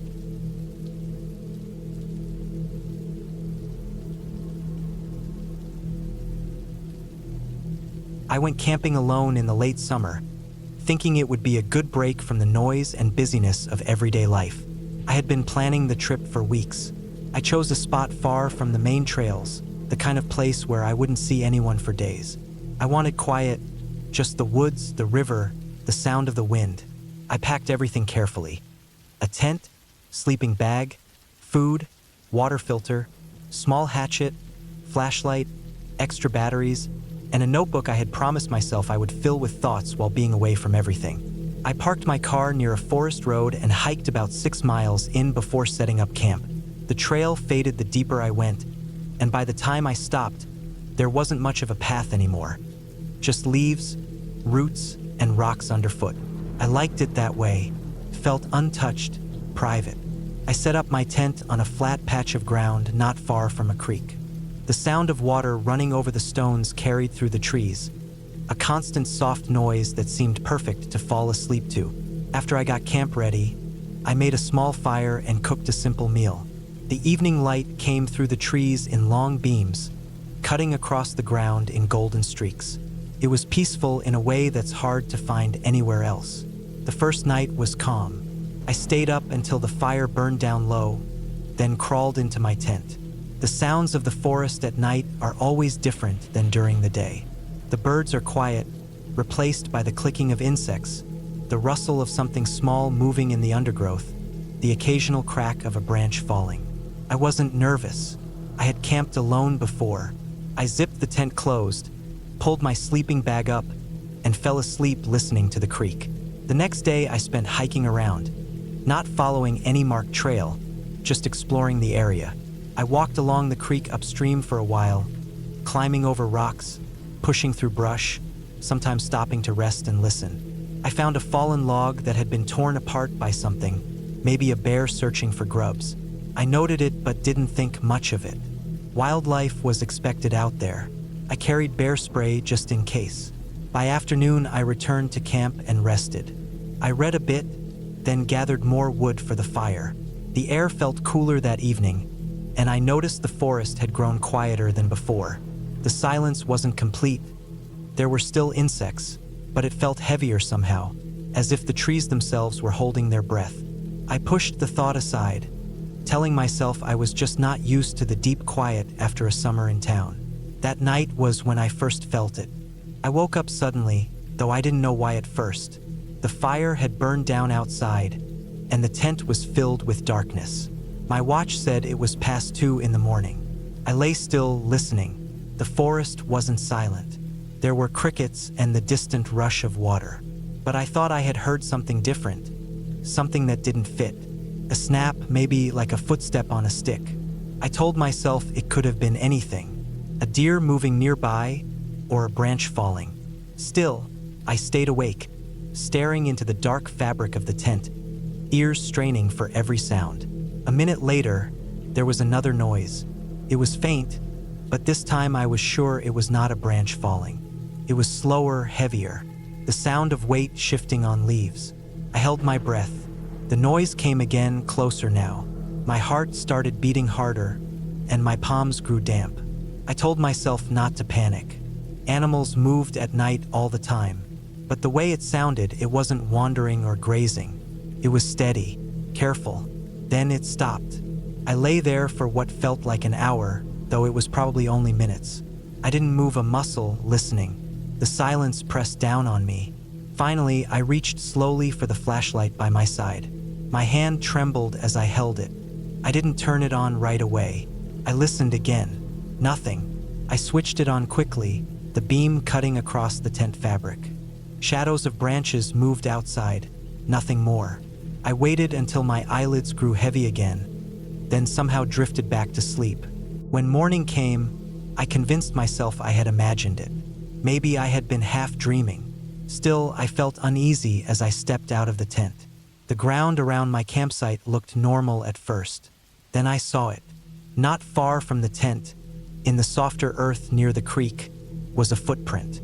At least it looked like one. It was faint, not sharp, but the shape was there. Human, barefoot. The size looked close to mine. I stood staring at it, my stomach sinking. The forest was big, and it wasn't impossible someone else was out there. But the area was far from the trail, too far for someone wandering casually. And why no shoes? I crouched, touching the print lightly. The dirt was still pressed fresh, edges not yet softened by wind or water. It had been made recently. I felt watched as I gathered water that morning. My eyes kept darting to the trees. Every shifting leaf looked like movement, every shadow between trunks like a figure. The day passed slow. I hiked a little, but I couldn't enjoy it. I kept thinking about that footprint. I returned to camp early and sat with my fire long before dark. I kept the flames higher than before, feeding them regularly. The light and heat made me feel safer. Night came again. I forced myself into the tent when the fire had burned down to coals. I lay there, wide awake, listening to the forest. Hours passed. Then it started again. A sound of leaves moving. The weight of someone stepping carefully. Slow, deliberate. I felt my chest tighten. The steps came closer, circling. I held my breath and stayed still. My ears strained for every crack, every shift. I didn't move until the noises stopped again. My heart hammered so hard I thought it might shake the whole tent. I didn't sleep the rest of that night. When the sun rose, I stepped out, scanning the trees. Nothing, but the unease sat heavy in my stomach. I checked around the camp. That's when I saw them. More prints, several, barefoot, circling the area, coming close to my tent before turning away. The dirt showed clear impressions this time. Toes heel. Someone had been there, walking around while I lay inside. I packed my gear fast, hands shaking. I told myself I should leave, but the trail back was long, and part of me thought I was overreacting. Maybe it was a lost hiker, someone strange but not dangerous. Maybe. Still, I couldn't shake the feeling. That night, the third night, I made a choice. I built my fire bigger, but I didn't go in my tent. I sat with my back against a tree, blanket wrapped around me, flashlight in hand, waiting. My eyes scanned the dark woods beyond the firelight. The hours crawled by. The fire crackled, insects buzzed. Then, sometime after midnight, I heard it again. The same careful steps out there in the black. My chest tightened as I leaned forward, flashlight ready. The sound circled wide, always just out of reach of the light. Whoever it was knew the forest, knew how to stay hidden. My palms were wet with sweat, my heart pounding in my ears. Then I saw it, a shape, just for a moment between the trees. Human, pale skin catching the firelight, standing still, watching. The beam of my flashlight swung up, but by the time it hit the spot, the figure was gone. The woods were empty again, just shadows and trees. I didn't sleep. I fed the fire until dawn. In the morning, I didn't hesitate anymore. I packed everything as fast as I could and started down the way I had come. The trail was hard to follow, but I kept moving, looking over my shoulder every few minutes. I felt eyes on me the whole way. Hours later, I reached the spot where my car was parked. Relief washed over me so strong I nearly dropped my pack. But something made me pause. On the hood of my car, faint in the dust, were handprints. Bare, human. Someone had been waiting. I threw my gear inside, locked the doors, and drove off, heart still hammering, eyes scanning the tree line. I never went back to that forest. Even now, when I think of it, what chills me most is not that someone was there, but that they never tried to speak, never tried to make themselves known. They only watched, hidden in the trees, silent, waiting. And I know if I had stayed longer, maybe just one more night, I might not have made it back at all.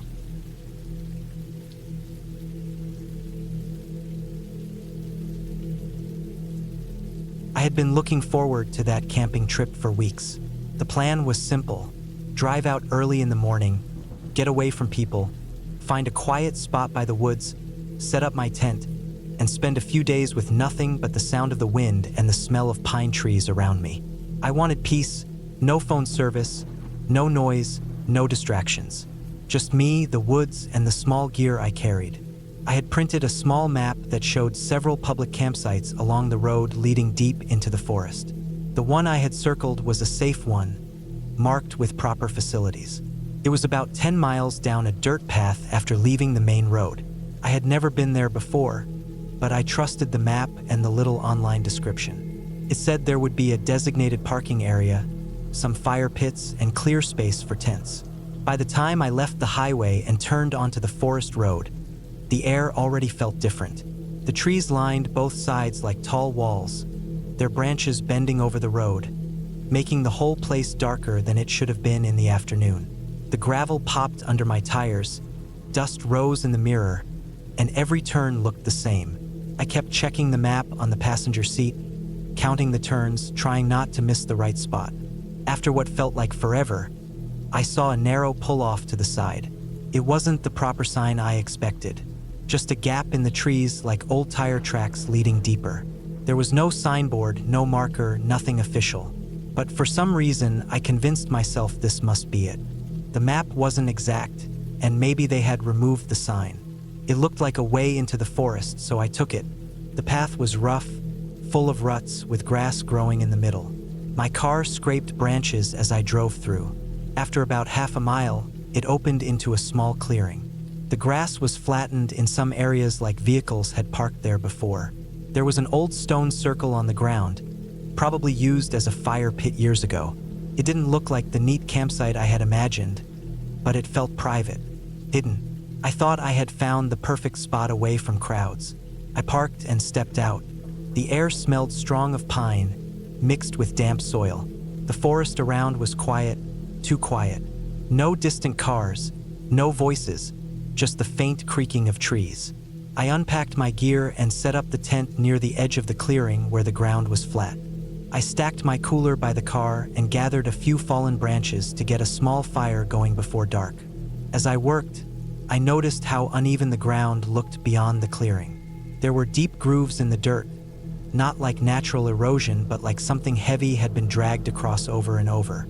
Some were wide, some narrow, crisscrossing into the trees. They looked old but unsettling. I told myself maybe hunters used this spot, dragging deer back to their trucks. I tried to ignore it. The sun went down fast behind the thick tree line. The forest darkened earlier than I expected. I sat by the small fire, eating from a can, listening. The longer I sat, the more I noticed how alive the woods were with small noises. Crickets, the rustle of something moving through leaves, the occasional snap of a branch far away. At first it felt normal, but as night deepened, the noises became less random. They started to sound patterned, like steps. I sat up straight, listening hard. Crunch, then silence. Another crunch, closer. My eyes followed the dark wall of trees, trying to spot anything. The fire threw weak light, but beyond it everything was just shapes shifting in the breeze. I told myself it was deer or maybe raccoons, just animals curious about the fire.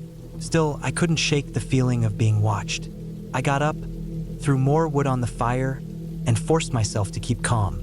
I checked my car, locked it, then zipped myself inside the tent. Inside, it felt smaller than ever, like thin fabric was the only thing between me and whatever moved outside. I lay there, flashlight in hand, ears straining. The steps came again, slow, careful, circling. Sometimes they stopped for minutes, then started again from another side. My chest tightened.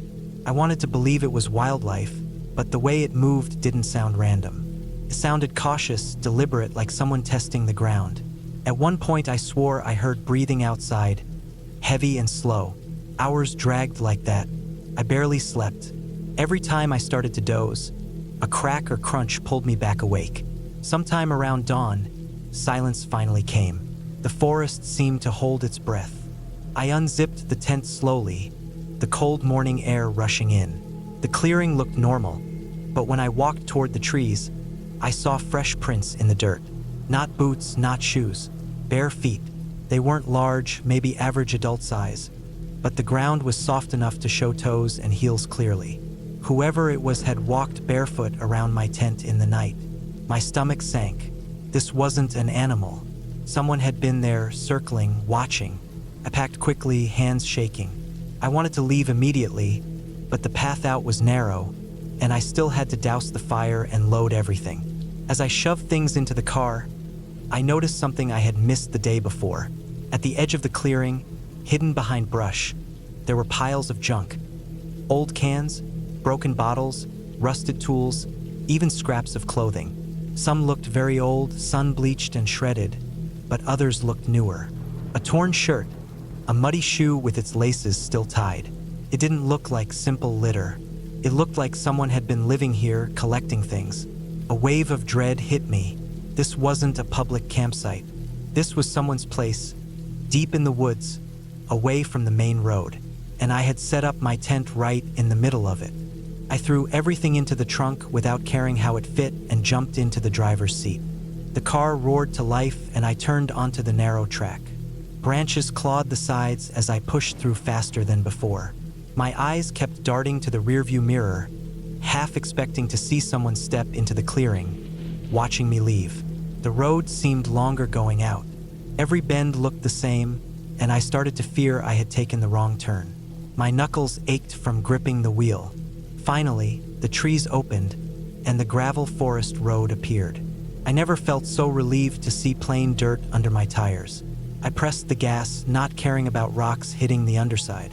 I didn't stop until I reached the main highway, miles away from the tree line. Only then did I pull over, step out, and breathe. My heart was still pounding. In the daylight, it all seemed unreal, like maybe I had imagined parts of it. But the prints in the dirt were real. The piles of clothing were real. I checked the map again, carefully this time. A mile further down the road from where I had turned, there was the actual entrance to the official campsite, marked with a wooden sign and a gravel lot. I had pulled in too early, mistaking some hidden path for the real one. That mistake had led me into someone's hidden ground, someone who lived far from sight, someone who had stood outside my tent in the dark while I tried not to breathe too loud. I drove straight home that day, skipping the whole trip. I couldn't shake the thought of how quiet those steps had been, how patient whoever it was had been while circling me. If they had wanted to, they could have walked right into my tent. The thin fabric would have done nothing. That night, lying in my bed at home, I thought about how easy it was to make one wrong turn. I had wanted peace, silence, a break from the world. Instead, I found silence of another kind, the kind that follows you, the kind that makes you realize how vulnerable you are when nobody knows where you really are. I never went back to that forest again.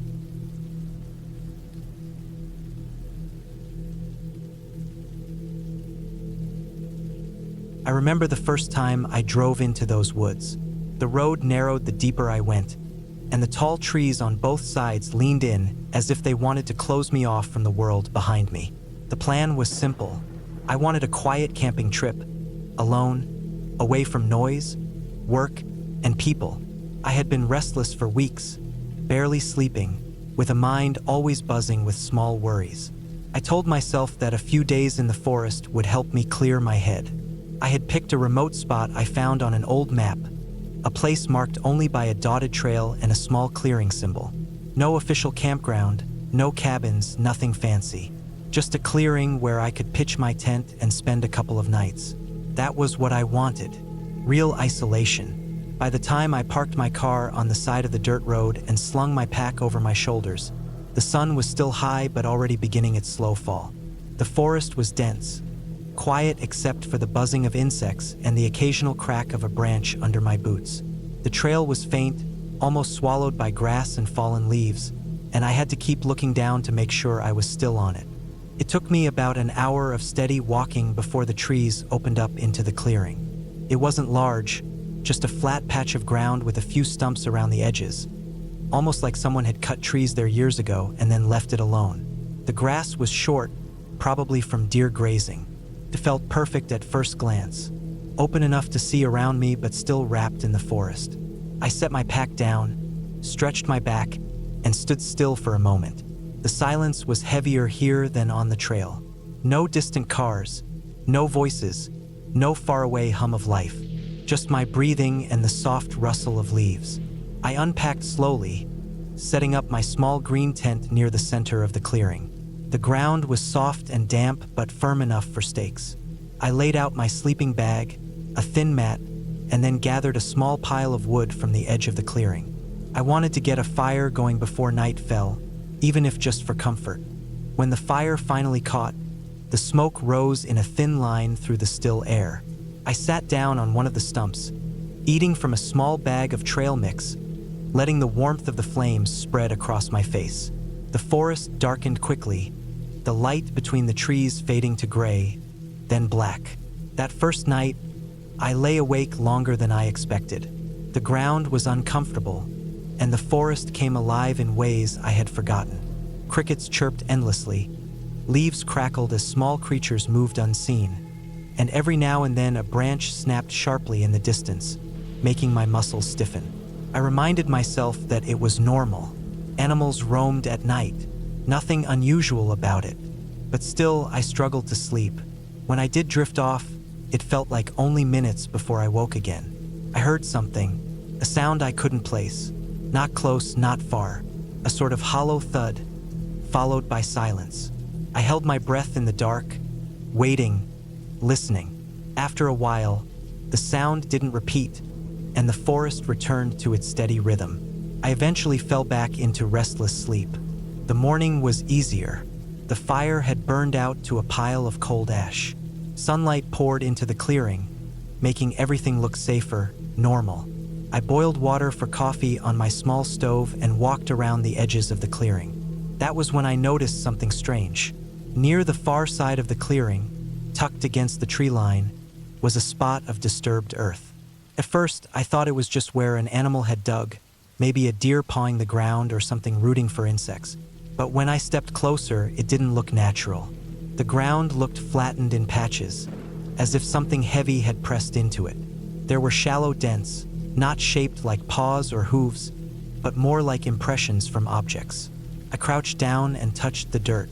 It was loose, darker than the surrounding soil, like it had been turned over recently. I pulled my hand back and stood, brushing dirt from my fingers.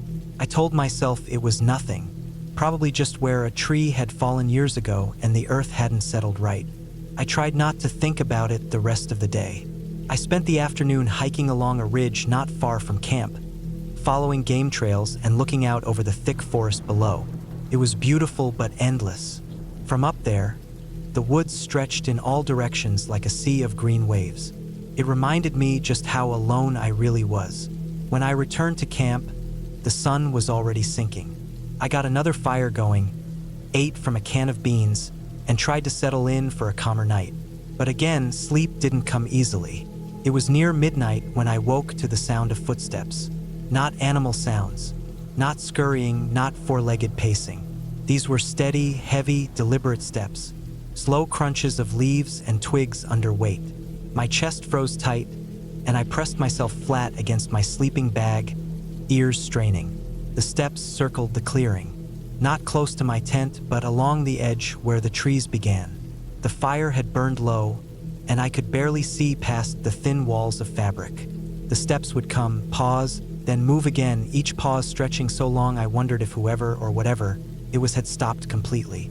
But then it would continue, the rhythm unnerving in its patience. I didn't move, didn't breathe deeply.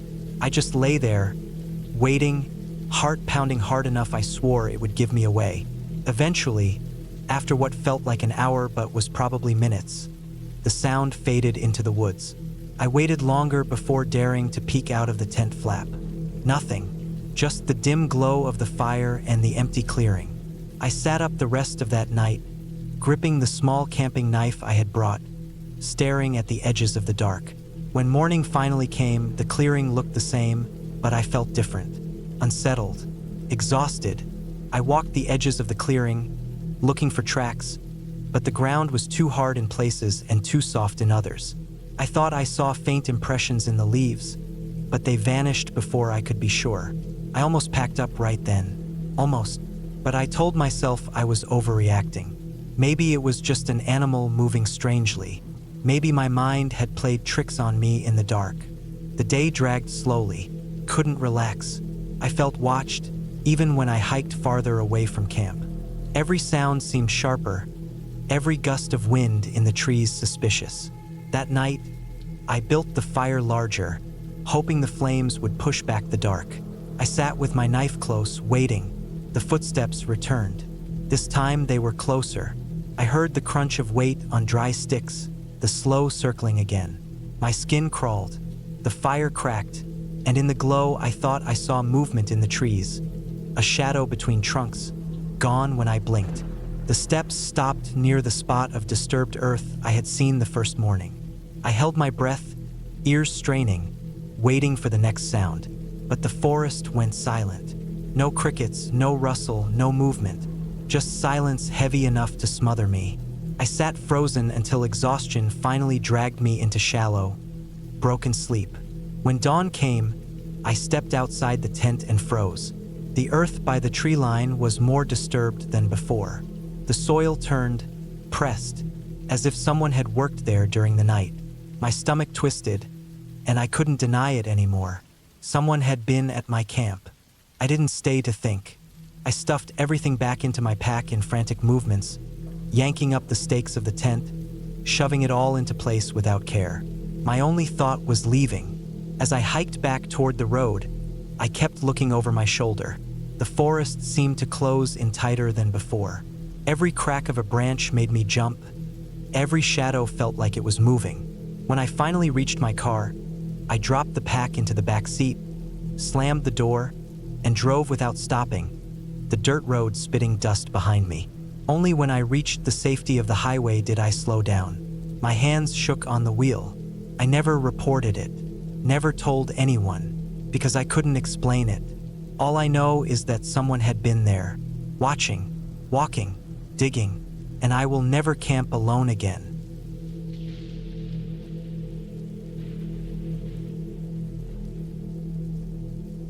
I had been planning that camping trip for a while. Work had been draining me for months, and I wanted somewhere quiet, somewhere far away from cars, phones, and people. I looked at maps for a week, tracing trails and checking spots online, until I found a forest preserve that didn't get a lot of visitors. It wasn't too far from where I lived, maybe a 3-hour drive, but it was remote enough that I knew I could go days without hearing another voice. That was exactly what I wanted: silence, trees, and the feeling of being completely alone. I packed carefully because I knew once I got out there, I wouldn't have any easy way back. Tent, sleeping bag, small stove, food packed tight in sealed bags, extra water bottles, flashlight, knife, compass, lighter, and an old map that showed trails cutting through the forest. I checked it all twice. The day I left, the weather was clear and warm. I drove until the paved road turned into gravel and then into dirt.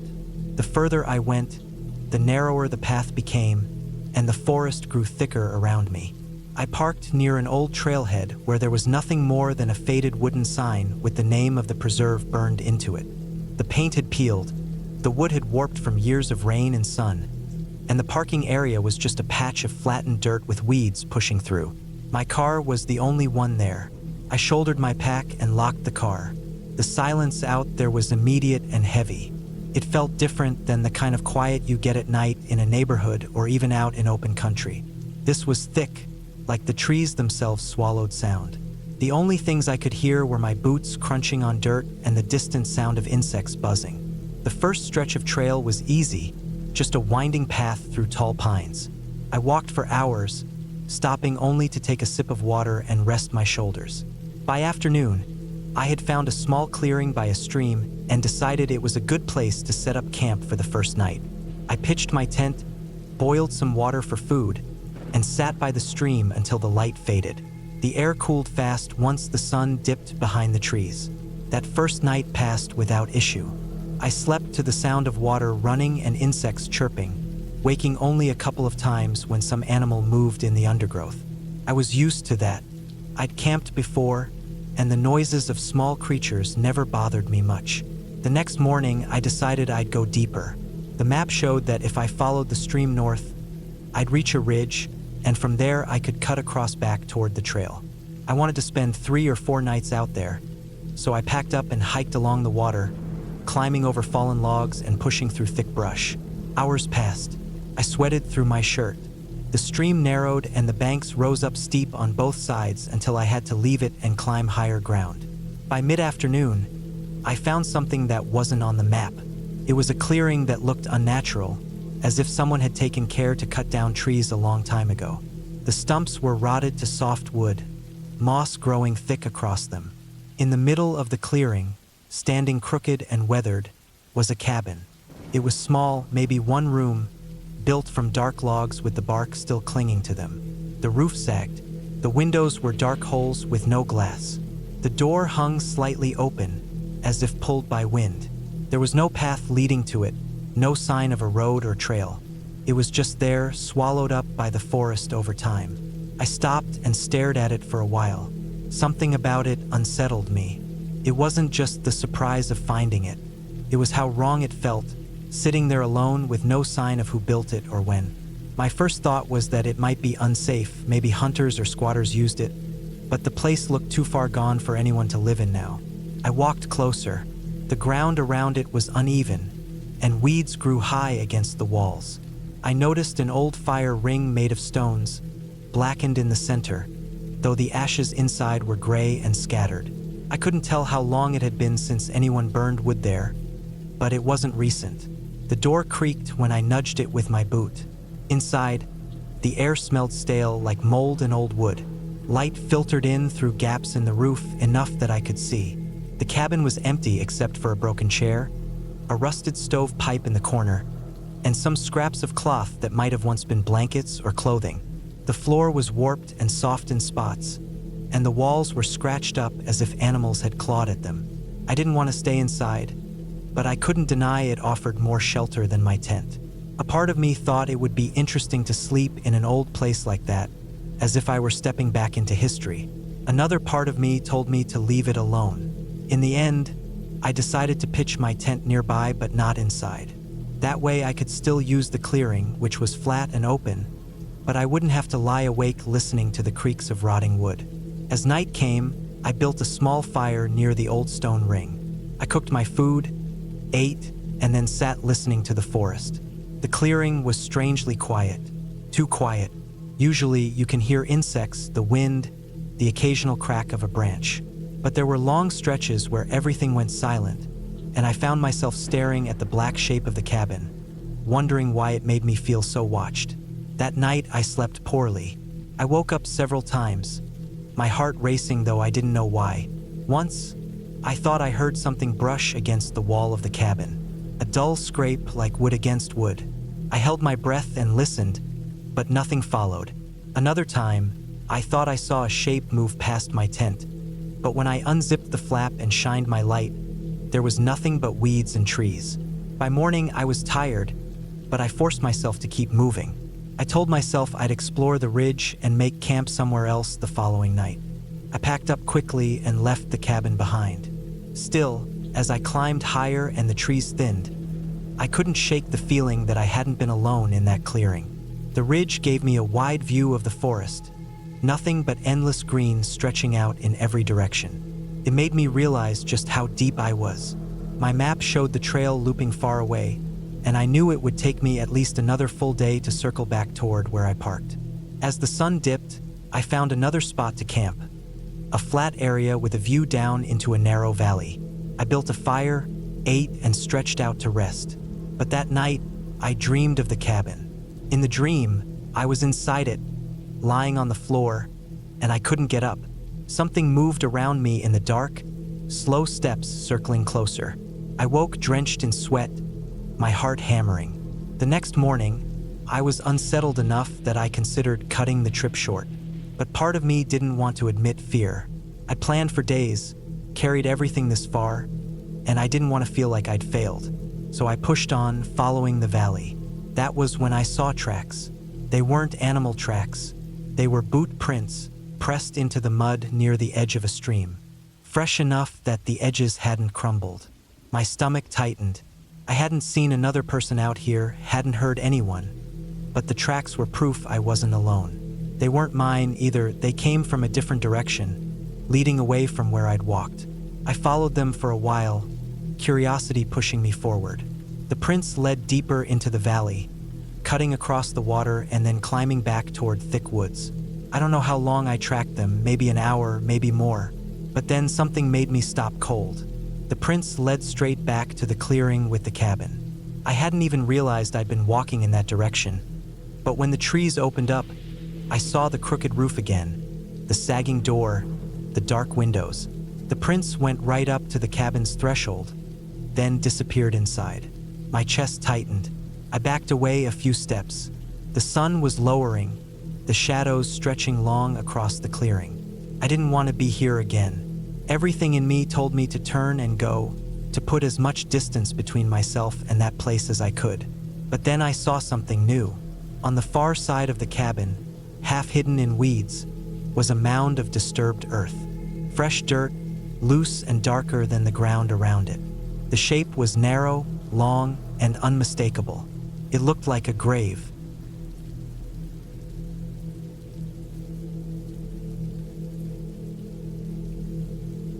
When I planned that camping trip, I thought it would be like the others I had gone on before. Long hikes, quiet nights, the smell of smoke on my clothes from the fire, and the sound of the woods around me. I packed light but careful tent, sleeping bag, a small stove, some food, a flashlight, a knife, a first aid kit, and extra water. The kind of trip where I wanted to be alone with nothing but the trees, the dirt, and the sky. The place I picked was a small forested area about 3 hours outside the city. I had been there once before with a group, but this time I wanted to go alone. There were no official campgrounds, just an old dirt road that led to some scattered clearings. The dirt road was rough, full of dips and ruts, but I liked that about it. It felt cut off from everything else. When I pulled in that evening, I parked my car in the clearing closest to the tree line so I could unload my gear quickly. The air was warm, but the sky was heavy with clouds, and I could smell that rain was probably coming. I set up the tent and made a small fire before it got too dark. The woods looked dense, darker than I remembered, and every sound carried. Branches cracked under their own weight, leaves shifted, and far off I could hear the slow sound of water dripping from trees. I kept glancing back at the car, half expecting someone to walk up or some animal to nose around it, but nothing happened. By the time I cooked some food and stretched out on the ground beside the fire, I was relaxed. That night was quiet, too quiet in fact. I woke up a few times, hearing faint noises outside the tent. Once it was what sounded like footsteps, slow and heavy, but when I unzipped the flap and shined the light out, nothing was there. I tried to push the worry down and told myself it was just the forest shifting, maybe deer or raccoons moving around. I eventually fell back asleep, but something about that night sat wrong with me. In the morning, I unzipped the tent and stepped out into damp air. The fire pit was cold, and dew clung to the grass. When I looked over toward the car, I froze. The car wasn't there. At first, I thought my mind was playing tricks on me. I stood there staring at the empty patch of flattened grass where my car had been parked. I walked closer, looking for the familiar shape, the dull red paint, the muddy tires. But the spot was empty. My heart started to race. For a moment, I wondered if I had somehow parked it somewhere else, maybe closer to the dirt road, but I knew that wasn't true. I had parked it in the same place I always parked when I camped. I searched the clearing, pacing in circles, scanning between the trees and the road, but there was no sign of the car. No tracks, no broken branches, nothing that showed someone had driven it away. It was just gone. I stood there in silence, my hands trembling, trying to make sense of what I was seeing. My keys had been in the pocket of my backpack inside the tent. I rushed back, ripped it open, and checked. The keys were still there. My wallet, my phone, everything else too. The car couldn't have gone anywhere without those keys. That's when the weight of the situation hit me. I was alone in the woods, miles away from anyone else, and my only way out had disappeared. I told myself to stay calm. Maybe someone had another key and had taken it, though that didn't make sense. I thought about whether I had left the spare hidden under the car somehow, but I never did that. I always kept my spares at home. The more I thought, the more uneasy I felt. Someone had been close enough in the night to take my car, and I hadn't heard a thing. I had been sleeping just a few yards away, and yet they managed to move it without waking me. I decided to start walking down the dirt road toward the main road. It was the only option I had. I packed a few things in my bag: water, a snack, the flashlight, and the knife. I left the tent and other gear behind because I didn't want to carry too much weight. The road stretched ahead, rough and narrow, surrounded by thick woods on both sides. The trees leaned close, their branches arching overhead like a tunnel. As I walked, I kept glancing back, half expecting to see someone following me, but the clearing grew smaller and smaller until it was gone. The walk was slow. Every sound in the woods made me jump. A squirrel darting up a tree sounded like heavy movement. A crow lifting off a branch startled me so badly I almost dropped my bag. My legs grew tired after an hour, but I kept going, knowing the main road wasn't close. After about 2 hours, I reached a point where the dirt road split. I didn't remember the road splitting when I had driven in. I stood there staring at the two paths, both of them worn but not recently used. I tried to think back to the drive-in, but the memory was fuzzy. I had been focused on not damaging my tires and didn't notice much else. I picked the left path, hoping it was the right choice. The deeper I walked, the more overgrown it became. Branches hung low, scratching my arms, and the ground was soft with leaves and mud. After another hour, I came to a dead end. The road just stopped, swallowed by trees and brush. I cursed under my breath and turned back. My legs were burning now, sweat dripping down my back, my throat dry even though I had water. Every step back felt heavier, and panic started to press in on me. I had wasted hours, and now the day was already slipping away. When I finally returned to the split, I took the right path. My feet dragged, and the shadows were stretching longer through the trees. The road here was clearer, but it twisted in strange ways, doubling back in some places. It felt wrong, like I was walking in circles, but I kept pushing forward. By the time the sky started to darken, I hadn't found the main road. My water was low, and my stomach ached with hunger. I knew I couldn't keep walking through the night, not with how exhausted I was. I left the road and moved into a patch of trees where the ground was flat enough to rest. I sat with my back against a trunk, knife in hand, listening to the woods close in around me. The night was long, couldn't sleep. Every sound made me grip the knife tighter. At one point, I heard something moving just out of sight, slow and steady, circling. My chest tightened, my heart slamming against my ribs. I held my breath until the sound faded, but I didn't relax. When morning finally came, I felt drained, my body heavy and stiff. I forced myself to stand, drank the last of my water, and went back to the road. My mouth was dry, and I could feel the weakness in my legs. Still, I kept walking. Hours passed, and I finally came across something that made my stomach twist. There, on the side of the road, hidden partly in brush, was a set of tire tracks. I crouched down and studied them. They were fresh, pressed deep into the dirt, and they matched the tread of my car's tires. I followed them. The tracks veered off the road and into a narrow trail through the trees. Branches were snapped, brush pressed down, like something heavy had forced its way through. I pushed through, my arms scratched raw, until I broke into a small clearing. There it was, my car. It sat crooked, half hidden by trees, mud splashed across the sides. The driver's door was wide open. My chest tightened as I stepped closer. The inside had been torn apart. Glove box open, papers scattered, seats slashed. Whoever had taken it wasn't just trying to steal it. They had searched it, torn through every inch like they were looking for something. But nothing of mine was missing. My backpack, my wallet, even spare clothes were untouched. It was just destruction for no reason I could see. Then I noticed something else. Around the car were footprints. Big ones, too many to count, circling, overlapping. They weren't mine. Some were boot prints, some looked bare. My stomach twisted as I realized how close I had been sleeping when this happened. I didn't wait. I grabbed what I could from the car. Some food, a little water, and a map I had stuffed in the glove box. I didn't dare stay. With the map in hand, I forced myself back onto the dirt road, this time pushing forward without stopping.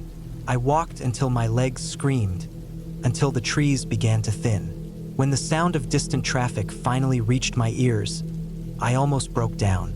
By late evening, I stepped out onto the main road, exhausted, filthy, and shaking. Cars sped past, drivers staring at me like I was some stranger crawling out of the woods. I flagged one down, and they slowed enough for me to ask for help. I never went back for the rest of my gear, and I never camped there again. The car was later found abandoned miles away, stripped bare. No one knew who had taken it or why, and I never got answers. What stuck with me wasn't the missing car itself. It was knowing that someone had been close enough in the night to take it, moving quietly through the trees while I slept just yards away. Someone who had watched, waited, and made me realize the woods weren't empty at all.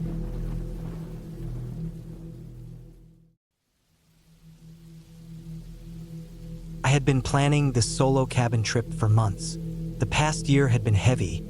Work was exhausting. My apartment felt suffocating, and city life was grinding me down. The idea of escaping into the forest, even for just a few days, was the only thing keeping me going. I packed my old backpack carefully, double-checked the flashlight, the extra batteries, the small camping stove, and enough canned food for 3 days. I had a tent and a sleeping bag in case I didn't feel like staying in the cabin at night, but the cabin itself was my main goal. I had rented it through a small listing website. It was somewhere deep in the northern woods, far from any roads, neighbors, or cell service. Exactly what I wanted. The drive up there was long, winding through narrow roads that seemed to disappear into the dense trees on either side. The sky was gray, heavy with clouds, and the air smelled like rain even though it hadn't fallen yet. When I finally turned down the last dirt path the rental owner had described, I started to feel a little uneasy. It wasn't that the forest looked dangerous, just dense, quiet, and absolutely empty. No birds, no movement, just the sound of my tires crunching on the dirt and the occasional gust of wind rattling the branches above. By the time I reached the cabin, my nerves were buzzing with that mix of fear and excitement I always got before a solo trip. The cabin was small, made of weathered wood, with moss creeping up its sides. It sat in a little clearing surrounded by towering pines. Smoke curled lazily from the chimney, though I knew no one else was supposed to be there. It was abandoned until my stay. My first thought was someone might already be inside, but the door was locked, just as the owner had said. I parked the car, grabbed my gear, and walked up to the cabin. The air was heavy and damp. Each step on the mossy ground made a soft squish. I fumbled with the keys, my fingers stiff from the cold, and finally got the door open. The cabin smelled of old wood and pine. Dust motes danced in the shafts of light that managed to slip through the curtains. It was small but cozy, with a single room, a small kitchen area, a fireplace, and a loft above that served as a sleeping area. I set my things down and walked around, checking the windows, making sure the doors all locked properly. The quiet outside was almost too quiet. Normally, I expected to hear birds or wind rustling leaves, but now, there was just this oppressive stillness. I shrugged it off. I was alone in the woods. That was the point. By late afternoon, I had unpacked, started a fire in the fireplace, and made a simple meal. I ate slowly, savoring the warmth of the fire and the comfort of being completely isolated. Around sunset, I decided to take a short walk down the path that led further into the forest. I wanted to stretch my legs before the night fully set in. The path was narrow and overgrown in parts, but nothing too difficult. I walked for about half an hour, my boots crunching on fallen branches and dry leaves. Then, I noticed something strange. Ahead, about 50 yards down the path, a figure appeared between the trees. At first, I thought it might be another hiker or a ranger, but something about the way the person stood, motionless and staring in my direction, made my stomach tighten. It was a man. He wore a dark hoodie and heavy hiking boots. His backpack looked worn, covered in dirt and scratches. He didn't move, didn't wave, didn't even blink as far as I could tell. I froze. The instinct to run hit me first, but something told me to just watch. He didn't seem lost. He didn't even seem aware of me, but the way he was standing made it impossible to tell. After what felt like several minutes, he slowly started walking along the path, in my direction. I turned around and started walking back toward the cabin, faster this time, my heartbeat thumping in my ears. I didn't dare look back. When I reached the cabin, I bolted the door behind me, double-checked the locks, and moved a chair in front of it. I told myself it was probably a local hiker or someone who had gotten lost. Still, I couldn't shake the feeling that something was off. He hadn't looked around. He hadn't waved or called out. He had just followed. That night, I kept the fire going and slept fitfully in the loft. Every crack of a branch outside, every groan of the cabin settling, made me jump. I tried to convince myself I was imagining things, that I was simply on edge because of being alone. But then I heard it, the crunching of boots on the dirt path outside. Slow, deliberate steps. Someone was walking right along the edge of the clearing, just out of sight of the windows. I stayed perfectly still, heart pounding.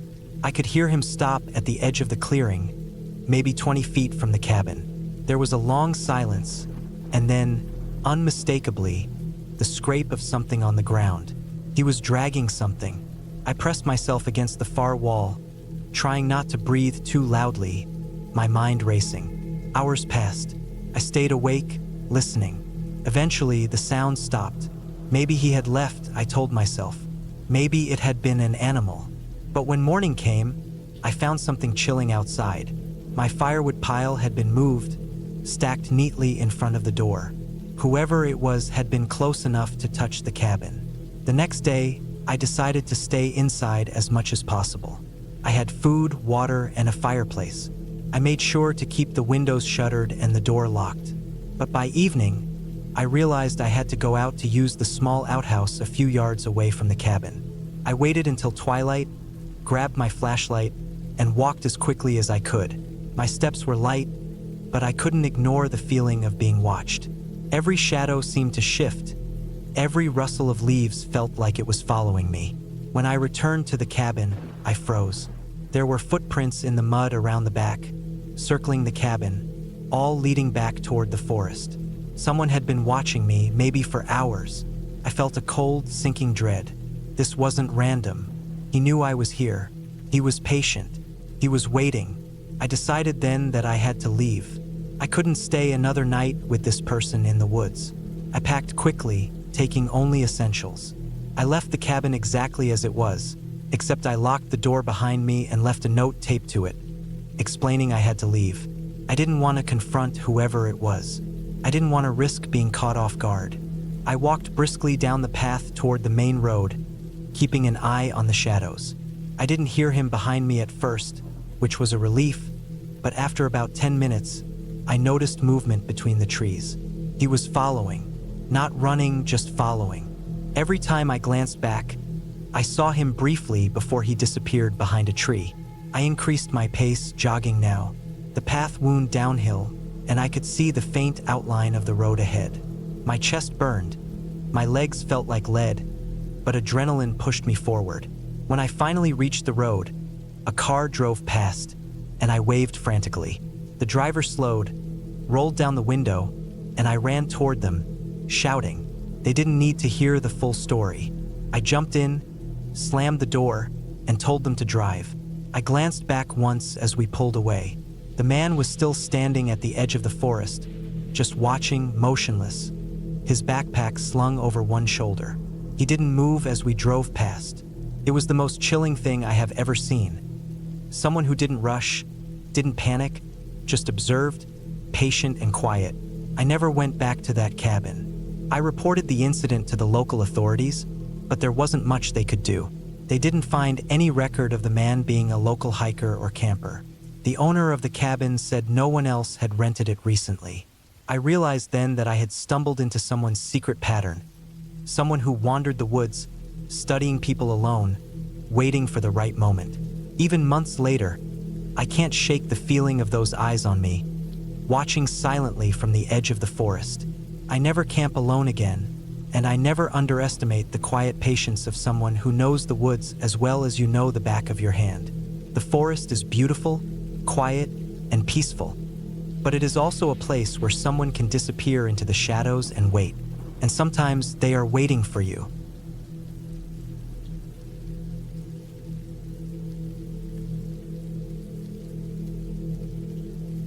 I had planned this trip for months, meticulously preparing every little thing I thought I might need. The idea was simple. A few days alone in the woods, no distractions, just me, the trees, and a small cabin I had rented deep in the forest. The internet had no signal there, and the nearest town was more than 20 miles away. It was supposed to be peaceful, restorative, and completely disconnected from the chaos of everyday life. What I didn't expect was how quickly that peace could turn into unease, and unease into fear. The drive-in was long, winding through narrow roads flanked by dense trees. As I got closer, the air smelled richer, heavier with pine and damp soil.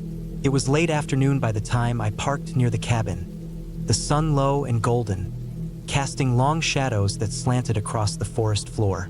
The cabin itself looked small but sturdy, made of old timber, with a sloped roof and a single chimney. Smoke curled faintly from the chimney, though I knew it was likely residual from the previous occupant. The windows were clean, and the wooden door looked solid. I unlocked it, stepped inside, and felt a wave of relief. The interior was basic but functional. A small kitchen area, a stove, a tiny bathroom, and a sleeping loft with a thin mattress. I unpacked my gear, hung my backpack on a hook, and stacked my food in the small cupboard. I lit a fire in the stove. It crackled and popped, sending warm orange light bouncing off the wooden walls. Outside, the wind stirred the trees, and the leaves whispered against each other.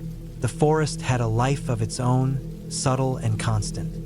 I took a deep breath and felt myself relax, the weight of the city life I had temporarily abandoned falling off my shoulders.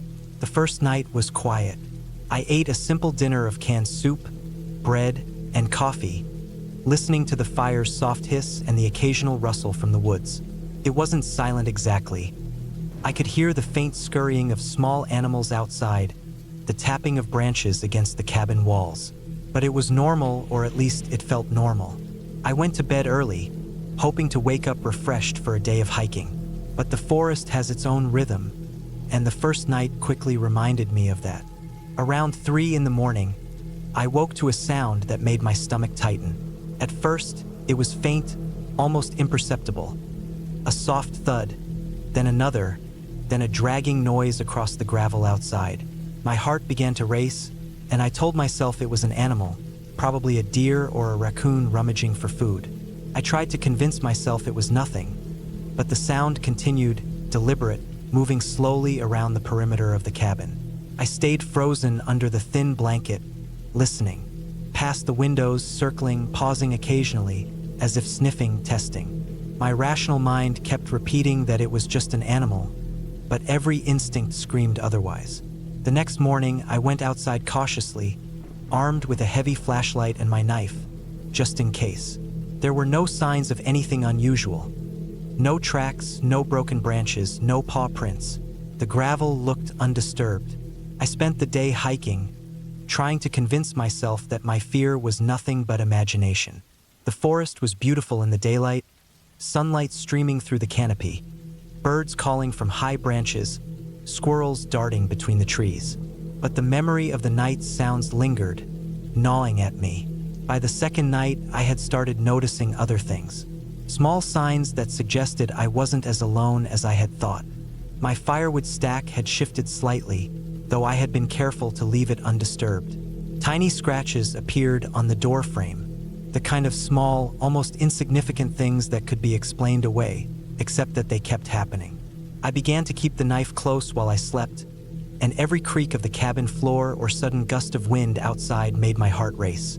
I didn't want to leave the cabin to investigate, but the unease was building. On the third day, I decided to hike further, deeper into the woods than I had planned. I needed to convince myself that the fear was unfounded, that it was just my imagination. The path was narrow, overgrown, and slippery from a recent rain. I walked carefully, noting the patterns of the forest. The way moss grew on one side of the trees, the angles of fallen branches, the faint markings of wildlife. Hours passed. The deeper I went, the more isolated I felt. The forest grew quieter, the sounds of distant animals fading, leaving an eerie, heavy silence. I turned to head back and realized I had lost the trail. The markers I had been following seemed to vanish, replaced by trees that all looked the same, thick underbrush, and shadows that moved strangely in the corners of my eyes. Panic started to rise. I had my phone, but no signal. I took deep breaths and tried to retrace my steps. By the time I made it back to the cabin, the sun was low again. I was exhausted, sweaty, and muddy. My hands were scratched from brambles. I stepped inside and locked the door, feeling the weight of relief wash over me. The cabin felt safer now, its walls a small barrier between me and the vast forest outside. That night, I barely slept, my mind replaying the day's near miss. Every sound outside, branches cracking, leaves rustling, felt amplified, threatening. I imagined shadows moving just beyond the window. I reminded myself to stay rational, to remember that this was a forest, wild but natural, not some place where danger lurked intentionally. The fourth day, I decided to take precautions. I set small traps near the cabin, mainly to alert me to animals. String tied to cans that would clatter if disturbed. I checked all windows and reinforced the locks. I arranged my firewood so that I could see any disturbance immediately. I felt ridiculous doing these things like a paranoid child, but my instincts had taken over. The forest had begun to feel less like a peaceful retreat and more like a place that was aware of me, that I was being watched, in a way that had nothing to do with imagination. The next night, the sounds returned. This time, there were footsteps, slow, deliberate, crunching across the gravel outside. I could hear something heavy, dragging in parts, stopping, starting, moving closer. My heart hammered. I did not sleep. I sat by the stove, knife in hand, listening. Hours passed. Eventually, the sounds faded, leaving an unsettling silence, almost worse than the noise. By dawn, I felt drained, my body tense, my mind exhausted from fear and vigilance. I knew I had to leave. I packed my things quickly, making sure nothing was left behind. The walk to the car felt interminable. I kept looking over my shoulder, scanning the forest for any movement. The cabin disappeared behind me as the trees thinned, but a part of me kept expecting to see someone or something watching. I forced myself to keep moving, step by step, until finally, the gravel road opened to the clearing where I had parked. My car was there, untouched, as if the forest itself had let me go. Driving away, I kept the windows up and the doors locked, feeling every bump and curve of the road like a reminder of the night I had spent trapped in that small cabin, alone in the woods. The forest grew smaller in the rearview mirror, and I felt relief that I had made it out without incident. But I also carried a lingering unease, a reminder that isolation in the wild is not just peaceful solitude. It is exposure, vulnerability, and respect for the raw, indifferent power of nature. Back home, the city's noise and people's presence felt almost overwhelming, but comforting. The trip had changed me, leaving a strange combination of fear, awe, and respect. I knew I would return to the forest one day, but never again alone in that way. Alone, the forest is not quiet. It watches, waits, and reminds you of how small and fragile you really are.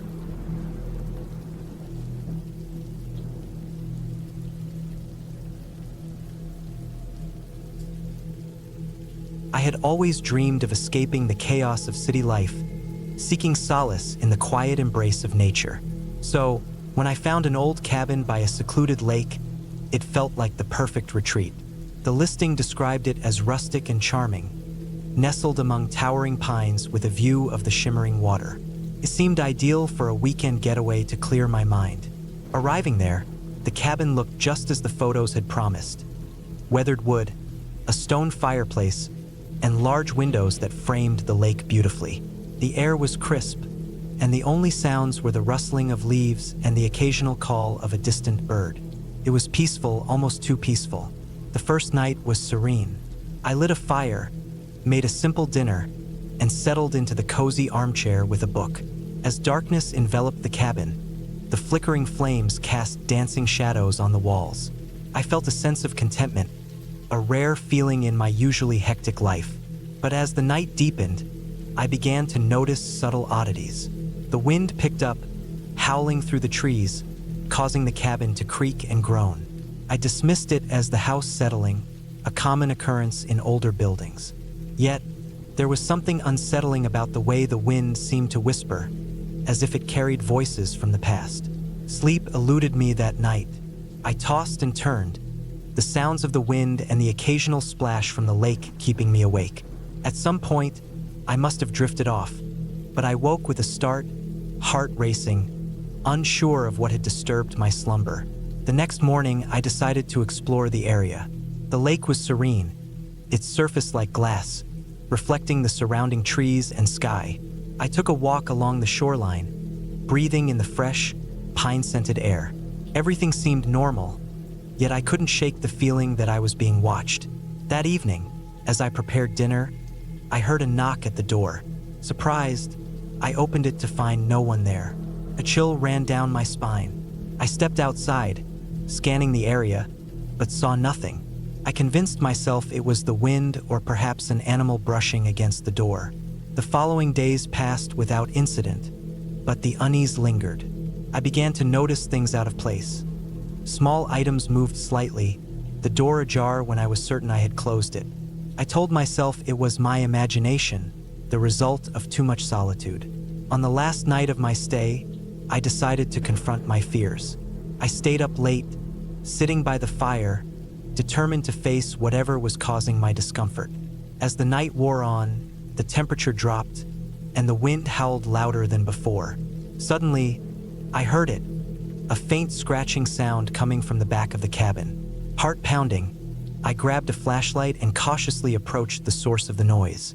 The beam of light revealed nothing unusual. I circled the cabin, checking every corner, but found no explanation for the sound. Exhausted and on edge, I returned to the warmth of the fire.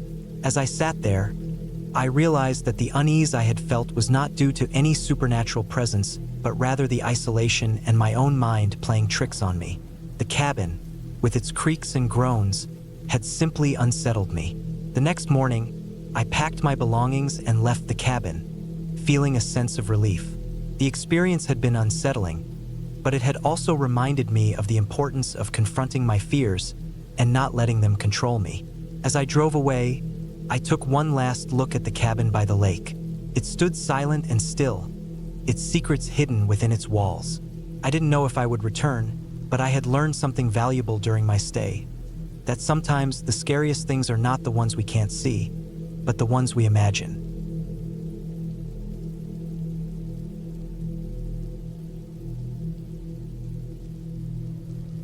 I had been driving for hours through the narrow, winding roads of the forest, following a map I found online that marked an abandoned cabin deep in the woods. It was the kind of place people usually avoided, at least according to the brief online discussion I found. Most of the comments were vague warnings. Some people said it was unsafe, others said it was a perfect spot for solitude, but none of them mentioned exactly why. That ambiguity had drawn me in. I was looking for something different, a place untouched, isolated, and forgotten. And it didn't matter that my instincts were already tense, buzzing like an undercurrent of electricity through my body. The road had narrowed so much that the trees pressed against my car on both sides, their dark trunks forming lines like the ribs of some ancient beast. Sunlight barely pierced the canopy above, and patches of shadow stretched long across the muddy track. My tires slipped in small puddles, but I kept going, ignoring the small shivers of unease crawling across my shoulders. Eventually, the asphalt ended, and I was forced onto a dirt path, overgrown with weeds and brambles, littered with rocks and fallen branches. My car's engine groaned, and I had to slow to a crawl. Every few hundred meters, the forest seemed to close in tighter, the air growing heavy, damp, and strangely still. After what felt like an eternity, I spotted it, the cabin. It was set a little off the path, surrounded by thick underbrush that had overgrown what must have once been a small clearing. The roof sagged in places, shingles missing or warped, exposing the wood underneath. The walls were weathered and stained, the wood darkened by years of rain, snow, and sun. Windows were either broken or coated in grime, making it impossible to see inside without moving closer. A narrow chimney leaned slightly to one side, as if tired of standing upright, and the front porch sagged, boards splitting under the weight of time. I parked the car a few meters from the cabin and stepped out. The air smelled of damp earth and decayed wood. There was a subtle, almost unnoticeable sound, a faint creaking, as if the cabin itself was settling, shifting slightly in the wind. I approached cautiously, boots sinking slightly into the soft, mossy ground.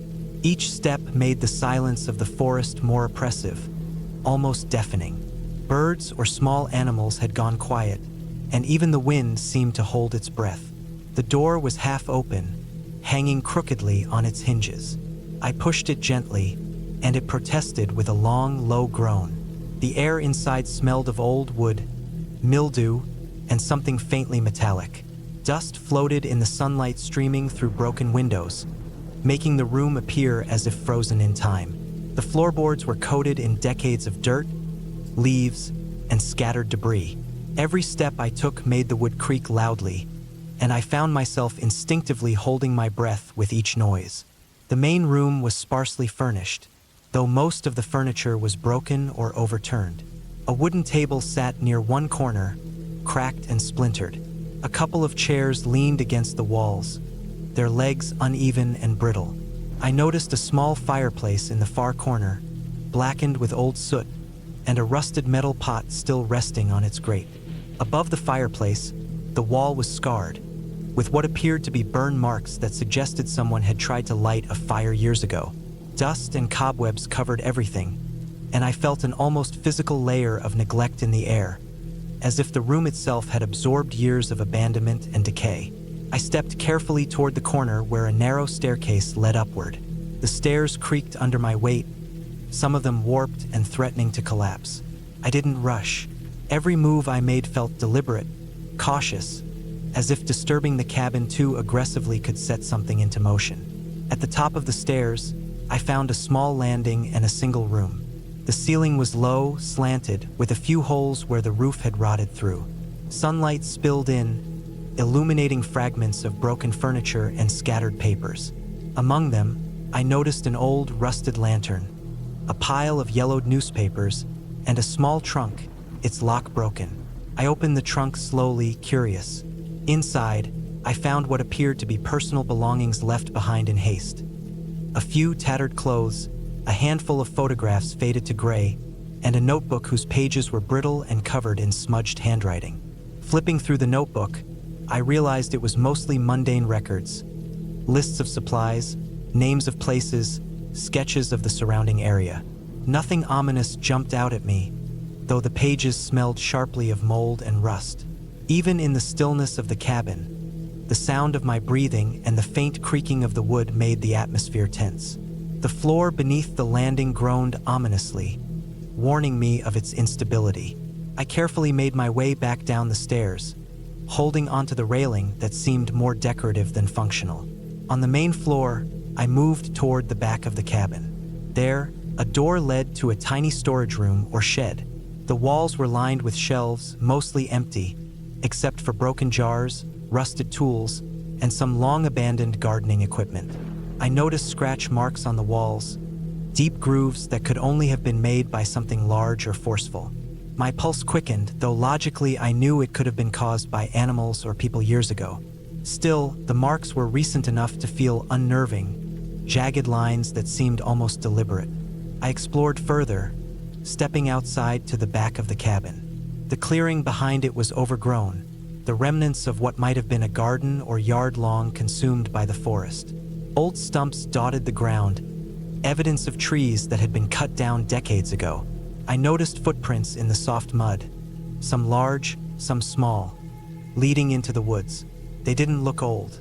Whoever or whatever had made them had passed through recently. I felt a sudden, cold awareness that I wasn't as alone as I thought. Night began to fall, and the cabin took on a more sinister air. Shadows stretched long, warping the already irregular shapes of the building. The forest around me became darker, almost suffocating, the thick trunks blotting out the remaining light. I realized I had stayed longer than intended. The temperature dropped sharply, and a mist started forming near the ground. I didn't like the idea of being in such an isolated place as darkness settled in. I returned inside the cabin, locking the door as best I could, though the lock was old and fragile. I used the lantern I found upstairs, lighting it carefully and placing it on the table. Its dim glow highlighted the dust, debris, and the cracked walls. The silence was heavy. Every small sound, the wind brushing against broken windows, the settling of the roof, the occasional snap of a twig outside, echoed ominously. I tried to ignore it, telling myself it was just the forest. Yet, deep down, I knew the forest held more than just trees and animals. Hours passed slowly. I stayed close to the fire's remains, using the lantern for light. I examined the cabin methodically, searching for any sign of danger or reason for my unease. That's when I noticed subtle changes I hadn't seen before. The footprints outside had shifted slightly, as if someone had returned. I felt a chill, the kind that travels along your spine and roots you to the spot. My instinct screamed at me to leave, but I didn't move immediately. Part of me wanted to see if I was imagining it. Then a sound. Not from the wind, not from the forest. Something low and deliberate, scraping against the side of the cabin. My heart slammed against my chest. I grabbed the closest object, an old broken chair, and held it defensively. The sound came again, this time closer, almost like someone testing the wood, trying to see how far they could push. The idea that I wasn't alone, that someone had been watching me, became undeniable. I didn't wait to investigate. I moved quickly, grabbing my backpack and flashlight, stepping over debris, nearly tripping over broken floorboards. I ran outside, glancing back only once to see the shadow of something, or someone, slipping behind the trees. I didn't stop, didn't even think about leaving slowly. My only thought was distance, speed, and the forest path leading back to my car. Reaching the car, I fumbled with the keys, my hands shaking violently. I could hear branches snapping, the subtle rustle of movement behind me, but when I looked back, there was nothing. I started the car, tires spinning slightly on the muddy ground, and drove off as fast as I dared.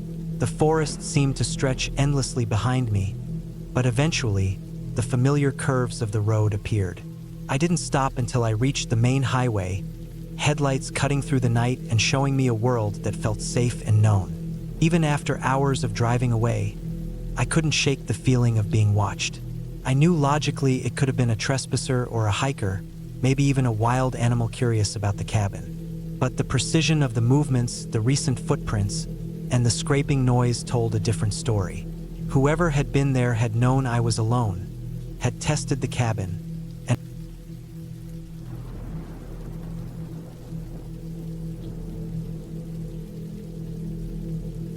the first day of the trip had been perfect.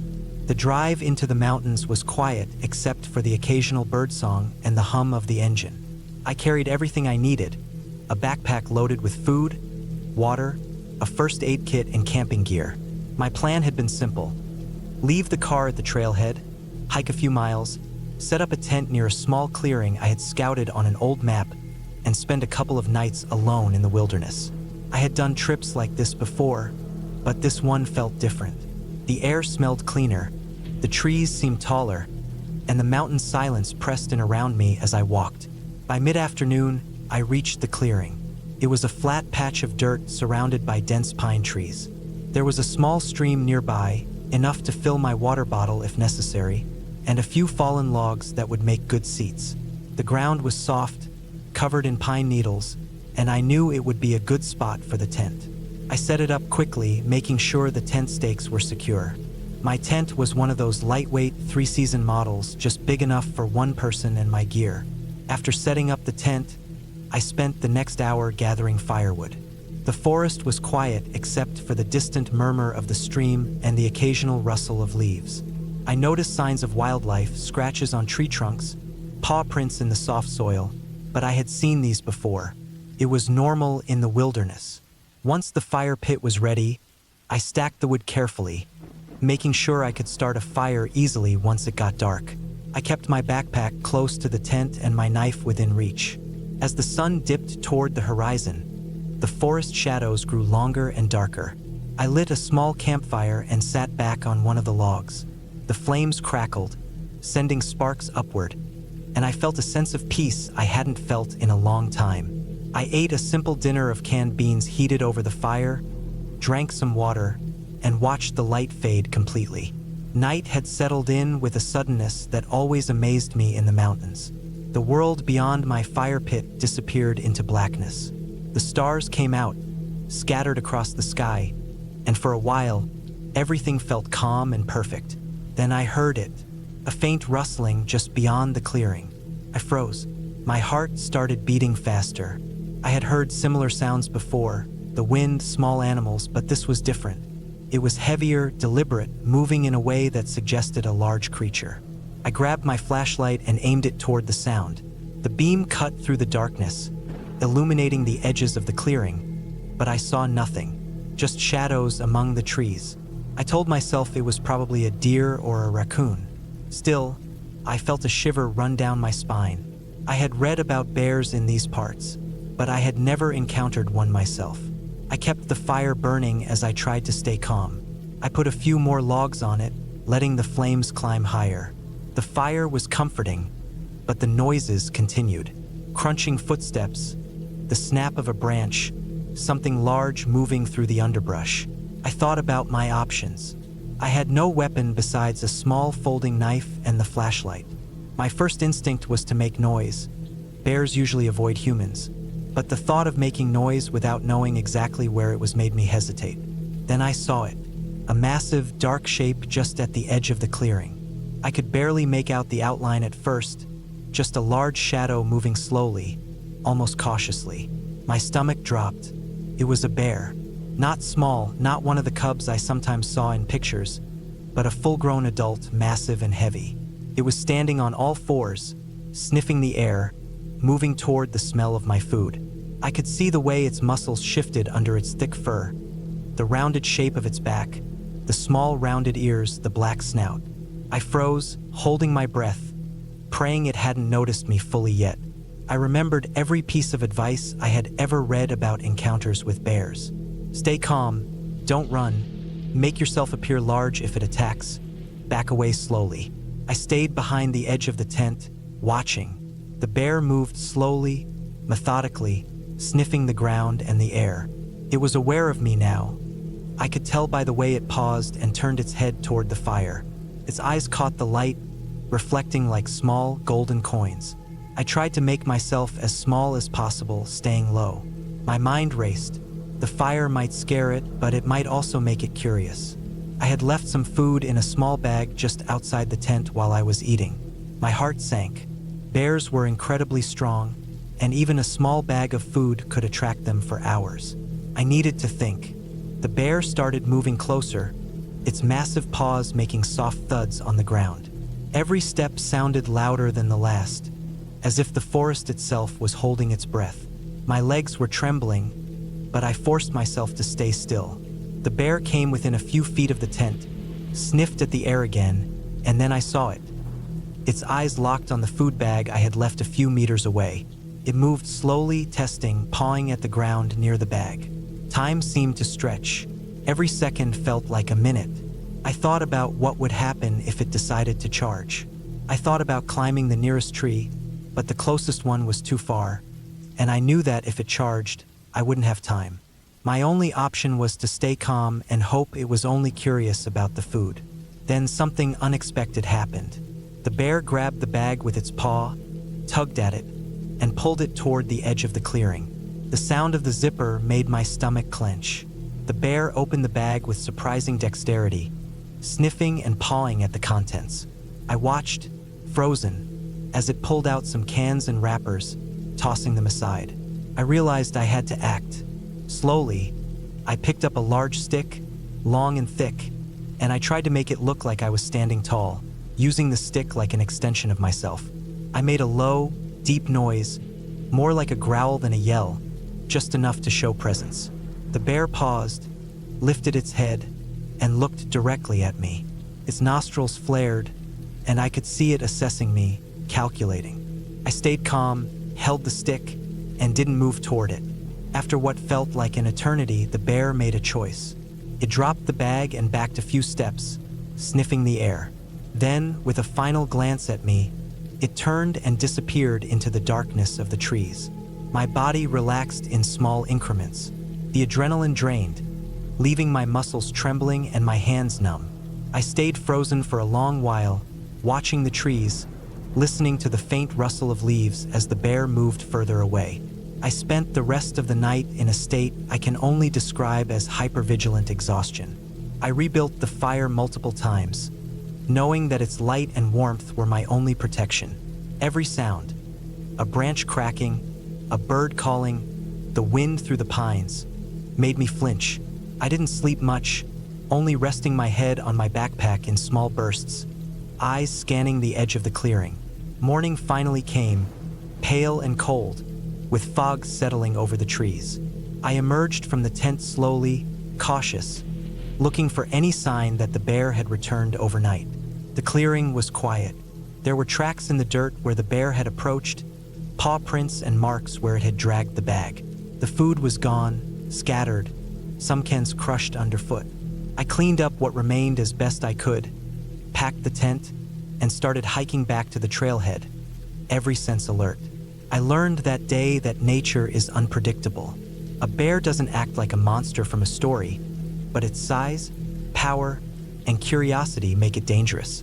I realized how easily a small mistake, a food bag left too close, a moment of inattention, could have cost me dearly. By the time I reached the car, the sun was fully up, casting long shadows across the road, and I felt a mixture of relief and awe. Relief for surviving unscathed, and awe at the sheer presence of the bear, a creature completely in its element, moving through the forest with confidence I could never match.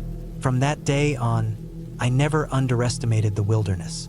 I learned to respect it, to prepare, and to always keep food far from my tent. And every time I return to the mountains, I remember the sound of those heavy paws, the golden reflection of eyes in the night, and the cold thrill of knowing that, for one long night, I had been face to face with the raw power of a wild bear.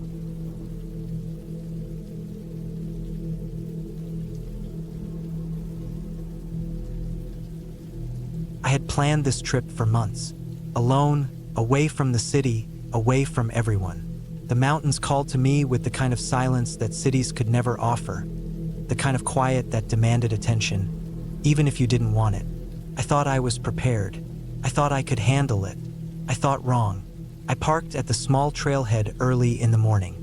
The sun had just started creeping over the peaks, streaking orange and pink across the horizon. My backpack was heavy with supplies: food, water, a small stove, a sleeping bag, some emergency gear. A map, a compass, and a flashlight were tucked in the top pocket, easy to reach.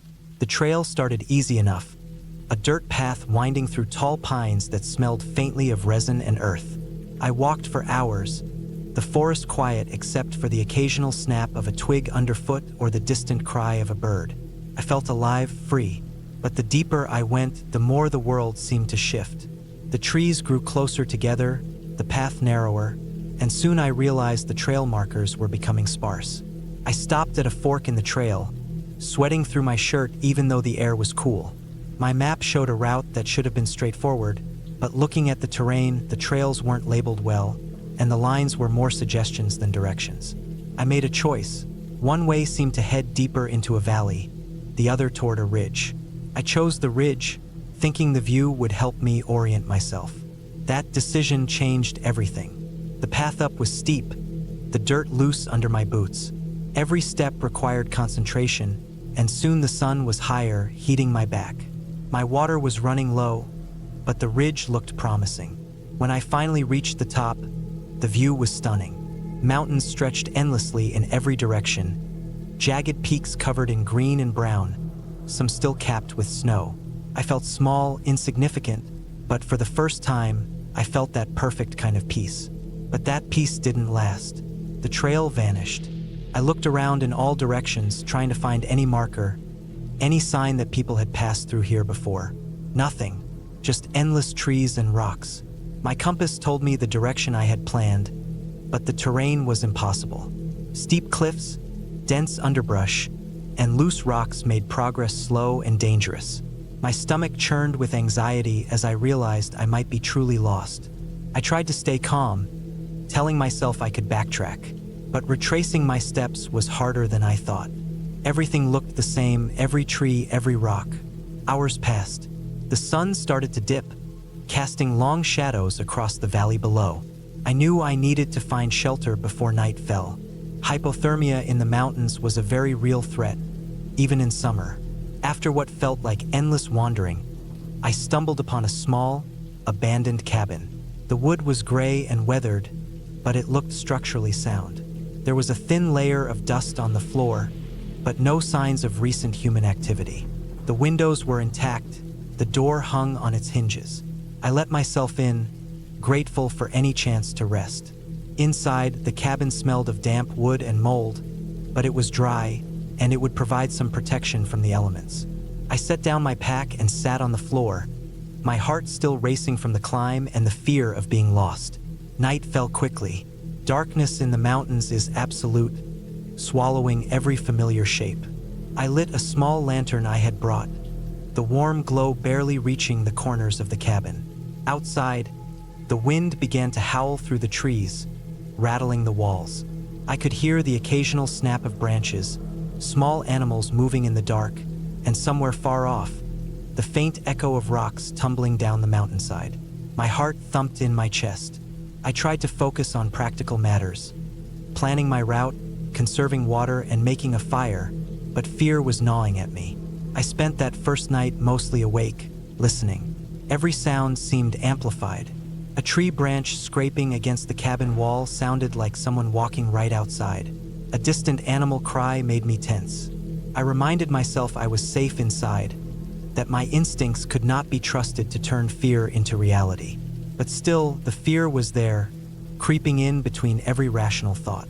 Morning came slowly, the light gray and weak through the grimy windows. I needed to find water, food, and a way down the mountain. I packed what I could carry, leaving the cabin in better shape than I found it. The trail I tried to follow led me through dense underbrush, steep inclines, and loose scree. Every step was exhausting, my legs burning, my backpack feeling heavier than ever. By midday, I had reached a small stream. I knelt by the water, drinking greedily, washing my face. The water was cold and pure, a small mercy in the endless mountain wilderness. I followed the stream downhill, thinking it might lead me to a larger river or a road. Hours passed. The terrain was unforgiving. I slipped on wet rocks, scraped my arms on thorny bushes, and my backpack dug painfully into my shoulders. Hunger gnawed at me, but I rationed my food carefully. The sun was dipping again when I saw another structure. This one smaller, more like a shed than a cabin. At first, I thought it was another abandoned building to rest in, but when I got closer, I noticed signs of recent activity. Footprints in the dirt, a faint smell of smoke, a small stack of firewood. Someone had been here recently. The thought should have been reassuring, but it wasn't. Being lost in the mountains is different when you know someone else is out here. Alone, I could survive, but someone else could be dangerous or desperate. I decided to wait until morning, conserving energy, keeping my distance. I found a hidden spot behind a tree and sat, watching as the shadows grew long. The wind picked up again, chilling me through my thin jacket. Night came, colder this time. I huddled against a rock, trying to sleep. The fear returned, clawing at the edges of my mind. Every noise was a threat, every shadow a predator. The next day, I continued following the stream, thinking logically that water must eventually lead to civilization.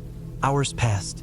My map and compass were of little use in this terrain. The mountains seemed endless, folding in on themselves. I was hungry, my muscles cramped, my hands scratched and bleeding from the brush. I paused often, leaning on my trekking poles, trying to control the panic rising in my chest. By late afternoon, I stumbled into a small clearing and froze. In the distance, I saw the faint glint of metal, an old signpost sticking out of the ground. I ran toward it, my heart racing, legs shaking from exhaustion. It was partially buried in dirt, rusted, the lettering faded, but I could make out the words trail end and an arrow pointing downhill. Relief flooded me in waves. I was not entirely lost. There was a way out. The path downhill was steep, covered in loose rocks and roots. Every step required caution. My legs screamed in protest, but I couldn't stop. I could hear a distant road, the faint roar of engines, the possibility of human contact. By sunset, I saw headlights cutting through the trees below. I scrambled down, nearly falling several times, my hands and knees scraped and bloody. The road was real, the asphalt cracked but passable. I had made it. I walked along the road until a car finally stopped. The driver was shocked to see me, filthy, exhausted, and disoriented. I told them I had been lost in the mountains for days. They gave me water, food, and a ride to the nearest town. In the warm light of civilization, I felt a wave of relief so strong it made me shake. I had survived. I had been terrified, alone, and lost, but I had made it out. Later, I learned that the area I had wandered into was notorious for losing hikers. The trails were poorly marked, and many cabins had been abandoned decades ago. The mountains were indifferent, beautiful, and dangerous. My experience left me with scars, both physical and mental, but it also gave me a clarity I had never known. Nature demanded respect, patience, and careful preparation. I had been reckless, but I had survived. That survival was the only story I had when I returned home. Even now, months later, I remember the sound of the wind through the trees, the cold of the nights, the isolation of the ridges, and the small cabin that saved me. The fear never fully leaves, but neither does the knowledge that I made it through, step by painful step. I will never forget the mountains, nor the lesson they taught me.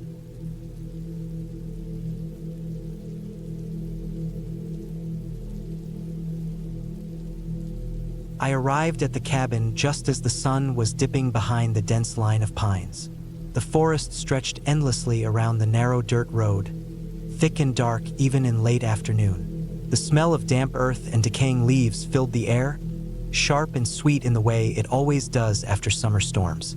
The cabin sat at the edge of a small clearing, a rustic wooden structure with weathered boards and a sagging porch. Its windows reflected the last strips of light, fading into twilight. I parked my car on the uneven ground, the tires sinking slightly into the soft soil. The forest was quiet, almost unnervingly so, with only the occasional creak of a distant tree or rustle of a squirrel breaking the stillness. I had been looking forward to this trip for weeks. I needed solitude, a break from the noise and weight of the city. This cabin, tucked away miles from the nearest road, promised nothing but silence and isolation. As I unloaded my gear, a heavy backpack, a small duffel with food, a lantern, and a few blankets, I felt a thrill of anticipation mixed with a twinge of nervousness. It was always a little unsettling being somewhere so removed from people, knowing that help was hours away if anything went wrong. But I convinced myself it was part of the charm, part of the escape. The cabin smelled faintly of wood smoke and dust. The air inside was cooler than outside, slightly musty, but not unpleasant. I placed my bags on the old table in the center of the room and lit the lantern. Its warm glow cast long shadows along the walls, bringing the corners of the cabin into sharp contrast with the bright spots. I unpacked some essentials: food, water, matches, and a small first aid kit. Outside, the wind picked up, whispering through the pine needles and carrying with it the earthy, wet smell of the forest floor. I spent the first hour exploring the cabin. It had a small kitchen with a rusted sink, a cast iron stove, and cabinets lined with dusty jars. There were 2 bedrooms, each with thin mattresses covered by faded blankets. The windows were single pane and streaked with dirt, offering limited views of the forest beyond. I noticed the forest floor rose sharply on one side, forming a small hill behind the cabin. Beyond that, the trees thickened, their trunks close together and almost black in the dim light. I made a mental note of this, though I couldn't imagine needing to venture back there. As darkness fell, I lit a small fire in the stove. Flames licked the inside of the iron, crackling and sending waves of warmth into the room. I ate a simple dinner of canned beans heated over the fire and bread I had brought with me. The wind continued its low, mournful hum outside, rattling the window panes and making the trees groan. I settled into a chair near the stove, wrapping a blanket around my shoulders, and tried to focus on a book. The words blurred at first, my attention snagged on the sounds outside. A branch snapping somewhere in the dark, the sudden rustle of leaves, the low, irregular creak of the cabin's frame settling. Then I heard it, a scream, sharp and sudden, cutting through the night air like a knife. My stomach lurched, and I froze, straining to listen. It wasn't human in tone. It was loud and guttural, desperate, and it echoed through the trees in a way that made the hairs on my neck stand on end. I put down my book and stood, listening for more. The forest was alive now with sound. I could hear more screaming, this time multiple shrill, panicked cries, seemingly coming from different directions. My heart pounded, and I moved to the window, trying to see through the darkness, but the trees formed an impenetrable wall. I checked my phone. No signal, not even a single bar. Panic tightened in my chest, but I told myself to stay calm. Animals screamed sometimes, especially if injured or cornered.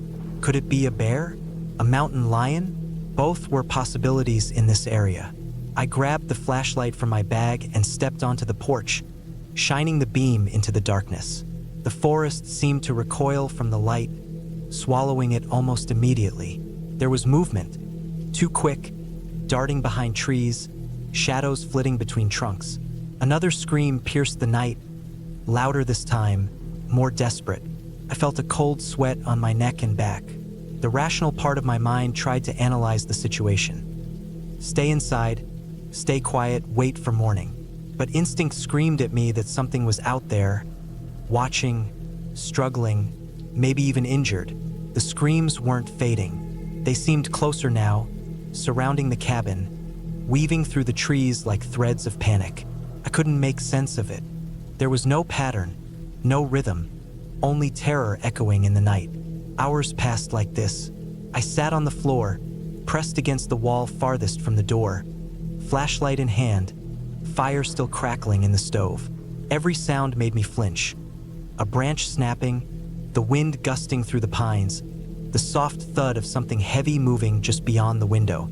The screams would come in bursts, short, ear-piercing yells that set my nerves on edge, followed by long stretches of silence.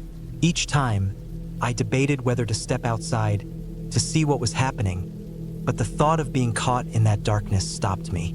By midnight, I realized something had changed. The screams weren't just random, they seemed to follow a pattern now. A creature, perhaps a bear, was moving through the forest, panicked and in pain. Maybe it had been caught in a trap or injured by another animal. The sheer volume of sound indicated it wasn't alone. Perhaps a second animal was involved, chasing or defending.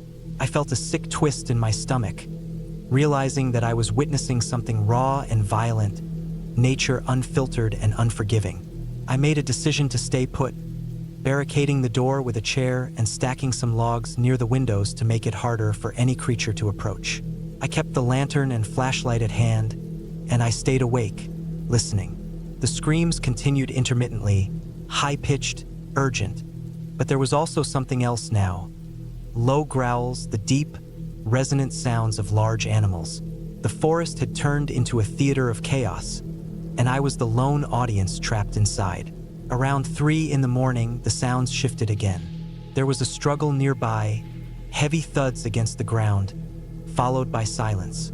My muscles tensed, waiting for the next scream that never came. I crept to the window, trying to peer into the blackness. The forest floor glistened with dew, and moonlight reflected off patches of broken leaves, revealing tracks. Large paw prints, scattered and overlapping, showed signs of a fight. Fur caught in branches, scratched bark, disturbed soil. It wasn't a fantasy. It was real, and whatever had been out there was still close, but the immediate chaos had subsided. I spent the rest of the night in a state of near hypnosis, scanning the forest every few minutes, listening to every sound. By the time first light crept over the trees, the screams had stopped completely.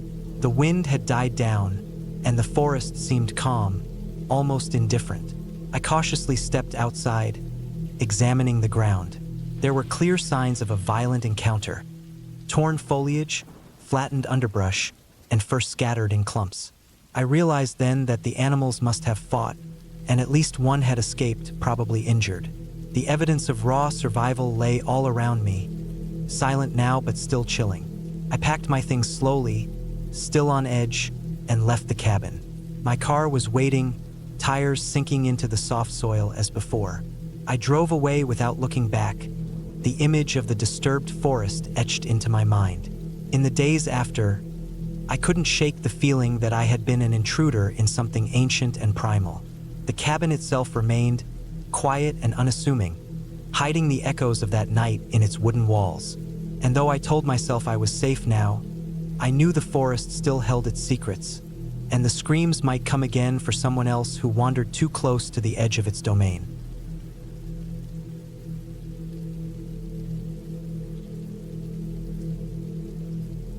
I had been planning the trip for months. It wasn't my first time in the mountains, but it was my first time alone. I liked the idea of being disconnected from the city, of being surrounded by nothing but trees, rocks, and the smell of damp earth. I wanted to hike, to feel the strain in my legs and the sweat on my back, to reach a place few people had stood. I wanted to test myself. The cabin I had rented was small, rustic, and tucked away in a valley surrounded by dense forest. The photos online had made it look quaint, almost like something from an old postcard, but I knew better. I knew that the beauty of the wilderness came with risk, and that risk was part of the appeal.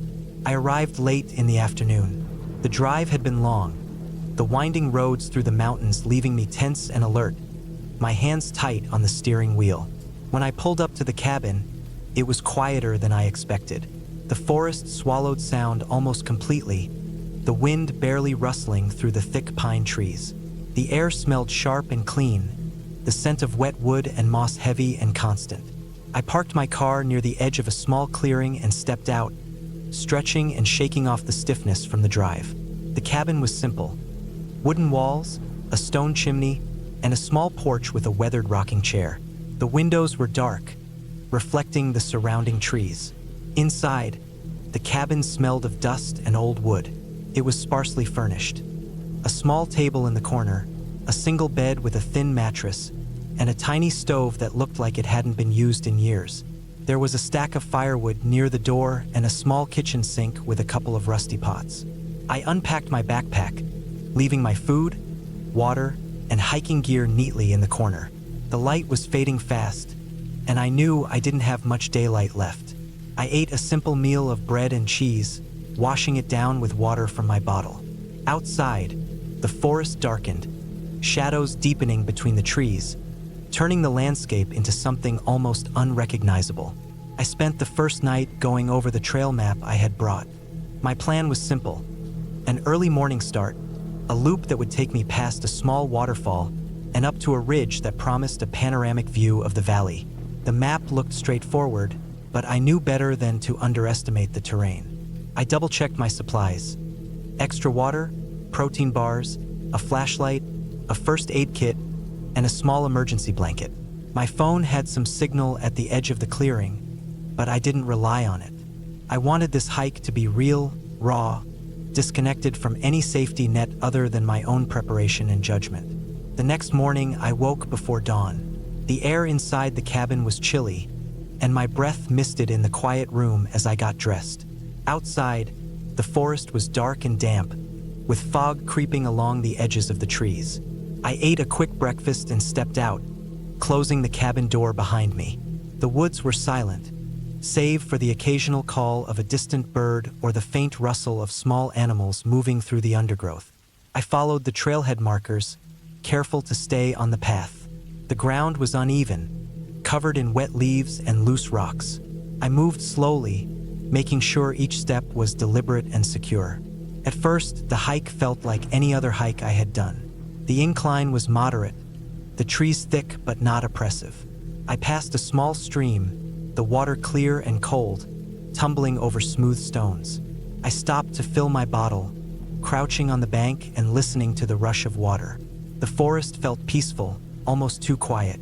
I told myself it was normal. I told myself it was what I had come for. But there was a subtle tension in the air, a feeling that I wasn't alone, even if there were no people around. Hours passed as I climbed higher. The trail became steeper, the rocks more jagged.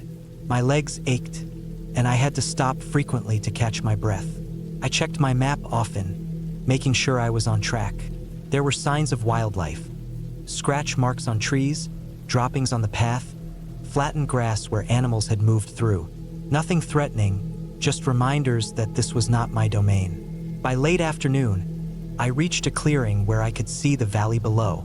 The view was breathtaking, the sun casting long shadows across the mountains. I sat on a large rock, eating a protein bar and drinking water, trying to calm the growing unease that I couldn't shake. It was on the way back that things started to go wrong. I had taken a small side trail to get a closer look at a waterfall I had spotted earlier. The path was narrow and slippery, the rocks slick with moss and water. I slipped once, catching myself with my hands, my palms scraping against the stone. I paused, shaking out the tension, and continued carefully. But the trail didn't seem to lead back to the main path the way I expected. I stopped to check my map, trying to reconcile the landmarks I could see with the printed map. The trees all looked the same, the ground uneven, the stream I had crossed earlier nowhere in sight. Panic didn't hit immediately. At first, I tried to retrace my steps, following the faint marks I thought I had left behind. But the forest had changed, or perhaps I had misremembered the path. The light was fading fast, the fog growing thicker, curling around the trunks of the trees and obscuring everything beyond a few meters. I realized, with a sinking feeling, that I was lost. My heart rate spiked, and my breath came in short, uneven gasps. I forced myself to slow down, to think rationally. I knew panic would make things worse. I checked my phone, no signal, nothing. I tried to find a high point, hoping to spot the trail or the clearing where my car was parked. Every hill I climbed seemed to lead to more trees, more fog, more confusion. The forest had a way of swallowing everything, erasing paths, and making familiar landmarks unrecognizable. I marked a tree with my knife, trying to create a reference point so I wouldn't circle endlessly. Hours passed, the sky darkening, the temperature dropping. My water supply was running low, my stomach grumbling, but I forced myself to keep moving, hoping to find the main trail. Night fell fully, and the forest became something else entirely. The trees were dark silhouettes, shadows shifting with the wind. Every sound was amplified. The snap of a twig, the rustle of leaves, the distant call of an animal.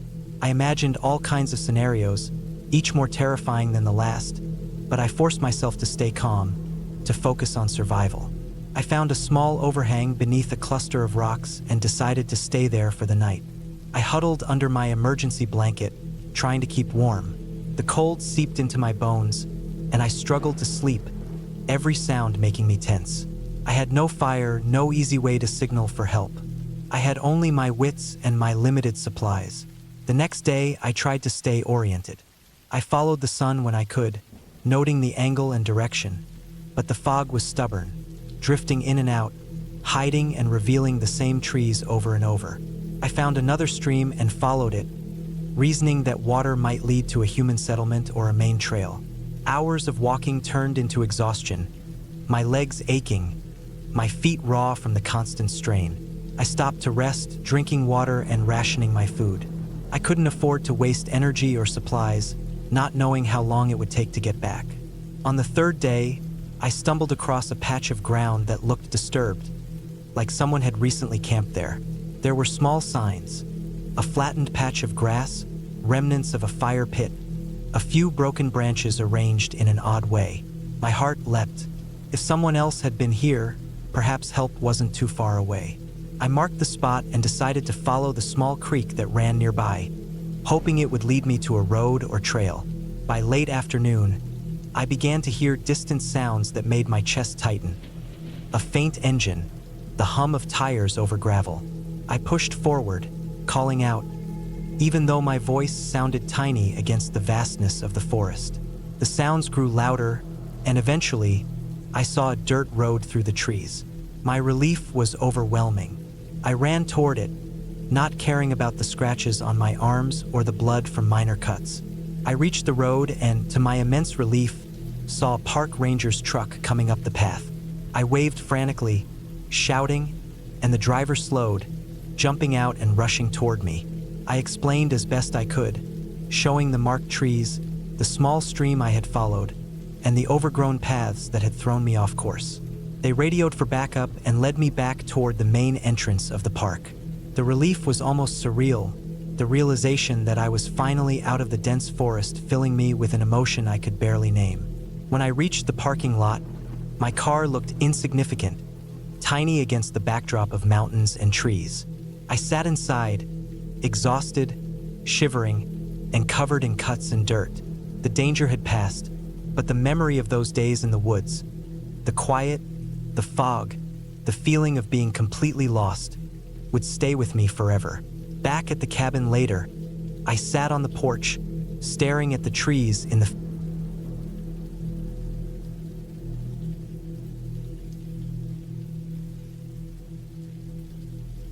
I drove into the forest late in the afternoon, my old truck crunching along the gravel road that led to the cabin I had rented.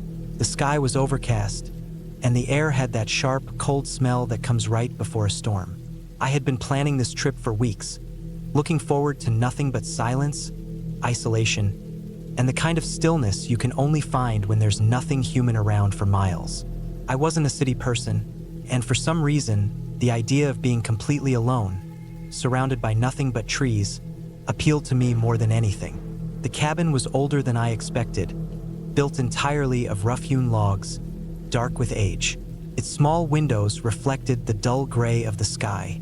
The roof was slightly sagging, and the steps leading up to the front door creaked under my weight as I climbed. Everything smelled of wood and dampness, a mix of rot and pine that reminded me of old forests I had explored as a kid. I left my truck running a moment too long, letting the engine hum softly, then shut it off and brought my bags inside. Inside, the cabin was simple. There was a small kitchen with a gas stove, a worn wooden table, and 2 chairs. The living space had a stone fireplace that had clearly seen better days, and a couch that sagged in the middle. A small bedroom was tucked to one side, with a threadbare mattress on a simple frame. Nothing fancy, but I wasn't here for comfort. I was here for the silence, for the forest. Once I had unpacked, I went outside to explore. The forest surrounded the cabin on all sides, dense and thick. The trees were tall, older than I could imagine, their trunks wide and gnarled, their roots twisting across the forest floor like the veins of some great creature. Fallen leaves and pine needles carpeted the ground. The further I walked, the more I realized that this forest didn't feel normal. It wasn't the kind of forest you could stroll through aimlessly. The trees seemed almost too close together, the spaces between them uneven and irregular. Branches overlapped in ways that made it difficult to see very far ahead, and the forest floor rose and fell unexpectedly, hiding hollows and roots that could trip someone easily. It wasn't until late afternoon, as the sun started its descent, that I noticed it. At first, it was subtle.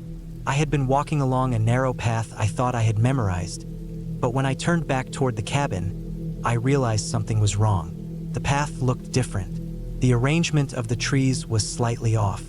A tree I remembered being on the left was now on the right.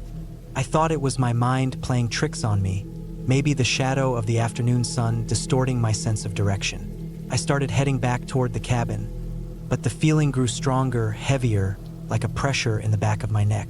Every step I took made me more certain that something was wrong. The forest seemed alive in a way it shouldn't be. Not in a magical sense, there was no glowing or unnatural movement, but in its scale and density, in the way it seemed to shift just enough to disorient me. I stopped, tried to orient myself by the sun, and realized the sun was already too low to be useful. My heart began to race, and I forced myself to take deep breaths. I was rational. I was a grown adult, not some kid afraid of the dark. But when I finally broke through a thick cluster of pines, I froze.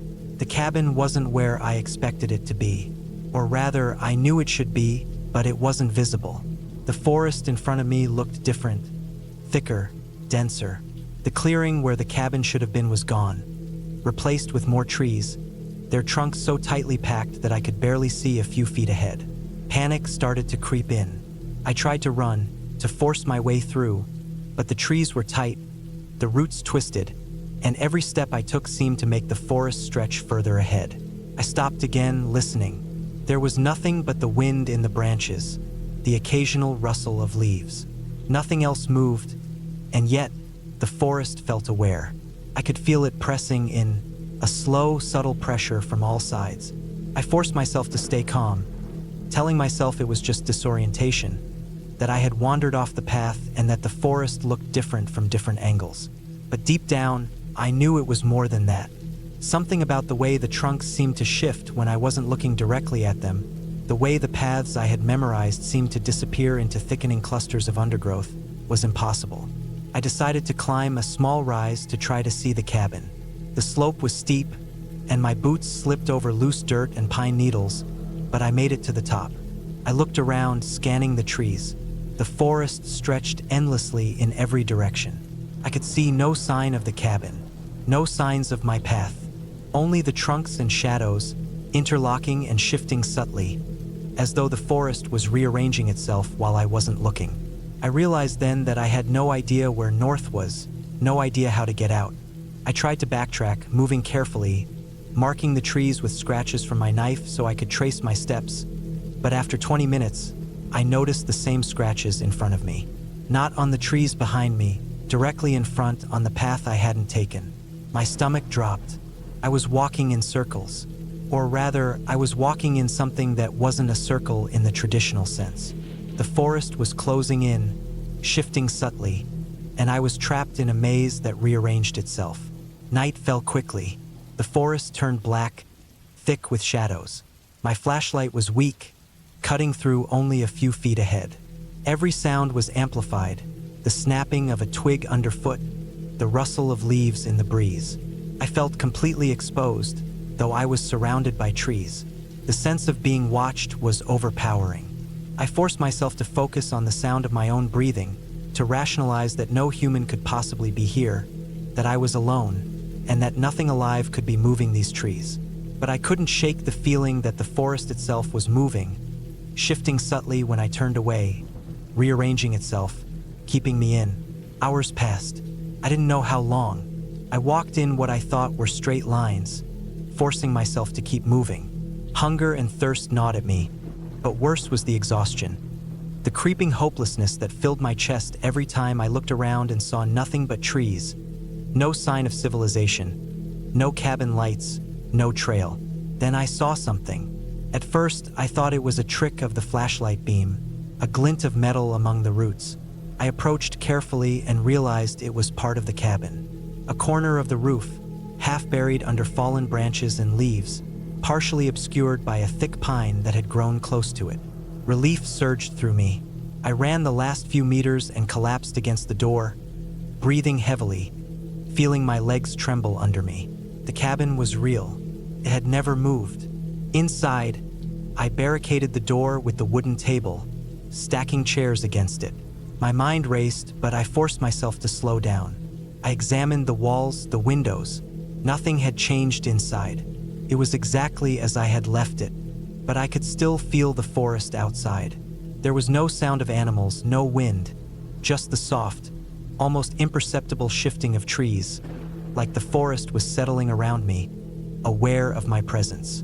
I spent the night in a half-conscious state, unable to sleep fully, listening to the creaks and groans of the trees outside. The isolation was absolute, the kind of isolation that makes you feel that the world outside has disappeared, leaving only you and this living wall of wood and leaf. I made a plan. At first light, I would leave, sticking close to the cabin until I found the original path. I could do this rationally. The forest wasn't sentient, couldn't move on purpose, but it was vast, and it could hide the path better than any human ever could. Morning came, pale and gray. I stepped outside carefully, looking for landmarks I remembered. The large pine with the broken branch, the cluster of ferns near the clearing. Everything was subtly different. The landmarks were there, but rearranged just enough to throw me off. I forced myself to move slowly, deliberately, marking my path. I counted steps between trees, measured angles with a stick, anything to regain orientation. It was exhausting but methodical. Hours passed. I moved carefully, checking and double-checking every turn. Occasionally, I would stop, close my eyes, and listen to the forest, trying to sense a pattern in its movements. I realized then that the forest was denser toward the edges, more open near the center where I had set the cabin. If I could keep moving toward open areas, toward the original path I had driven in on, I could escape. By late afternoon, I caught sight of a familiar curve in the gravel road through a small break in the trees. My heart leapt. I forced myself to stay calm, moving slowly and deliberately, making sure I wasn't walking in a disguised loop. After what felt like hours, I broke through the final line of dense pines and saw my truck. It looked small and insignificant against the backdrop of the endless forest, but it was real. It was solid. I didn't stop to think or celebrate. I ran, threw my bags into the truck, and started the engine. The sound of the motor seemed deafening after the oppressive silence of the forest. I didn't look back as I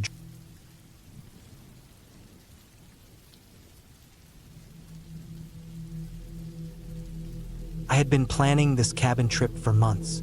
My life had been crowded with noise, deadlines, and endless people, so the idea of escaping into complete silence was intoxicating. The cabin I rented was tucked far back in the mountains, off a barely noticeable dirt road, surrounded by dense pine forest.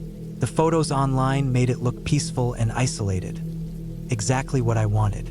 I packed my car with basic supplies: food, water, firewood, a flashlight, a first aid kit, and a few books. I left my phone behind, deciding to fully disconnect. The drive itself was uneventful but increasingly quiet. The closer I got to the cabin, the more the hum of civilization disappeared. The last few miles were rocky and narrow. Trees leaned so close to the road that my car brushes against their branches. Eventually, I reached a small clearing where the cabin sat, almost blending into the woods. It was an old structure, weathered with a steep roof and wooden walls that had turned silver over the years. A chimney jutted up from the roof, but there was no smoke. A thin layer of pine needles covered the surrounding ground. The first thing I noticed as I stepped out of the car was the silence. Not the ordinary kind of quiet you get in a library or at night in the suburbs. This was a heavy, suffocating silence, the kind that makes you hyper-aware of the smallest sounds. The creak of the cabin's door, the snap of a twig under your foot, the faint rustle of leaves high above. I had expected isolation, but this was something different. Inside, the cabin smelled of old wood and damp earth. The floorboards creaked under my weight. There was a fireplace, a small kitchen area, and a few basic furnishings. Dust covered the surfaces, suggesting no one had stayed here in a while. I set my things down, lit a small fire, and unpacked. I had brought some supplies to make the place livable. Extra blankets, canned food, and water, but I noticed the old stove didn't work, so I relied on the fireplace for warmth and cooking. The first night passed uneventfully. I cooked my simple dinner, stacked some firewood, and settled in with a book. The darkness outside was thick, almost tangible, but I told myself it was just the mountains, just isolation. I slept with the fire low but constant, its warmth cutting through the chill of the cabin. The second day, I decided to explore the surrounding area. The forest was dense, the trees tall and close together. Pine needles blanketed the ground. As I walked further from the cabin, I realized there were no animal sounds, no birds, no insects, nothing. It was like the forest itself had gone mute. I kept telling myself this was normal for remote places in late summer, but there was a gnawing unease in the pit of my stomach. Around mid-afternoon, I noticed something strange. Footprints, not animal tracks, but human. Bare feet, small and narrow, leading from the edge of the woods toward the cabin. They stopped a few yards from the door. I stared at them for a long time. There was no one around. The prints didn't seem fresh. The soil was soft but dry. Still, my heart raced. I photographed the tracks but didn't follow them further. There was a part of me that didn't want to know where they led. That night, I kept the fire burning longer, feeling a strange tension in the air. The silence pressed against the walls, almost like it was listening. Around midnight, I woke up to a noise, a soft, deliberate tap. Not a creak from the floor, not a branch falling outside, but a tap, tap, tap against the cabin wall. I froze, straining to listen. The sound stopped as quickly as it started. I told myself it was an animal, maybe a woodpecker hitting the side of the cabin, but the thought didn't settle me. The next morning, I decided to leave the cabin and return to town. I packed quickly and loaded the car, my unease growing with each passing minute. But as I stepped outside, I froze. The car tires had left tracks in the dirt road, but so had others. Fresh human footprints were all around my car, circling it.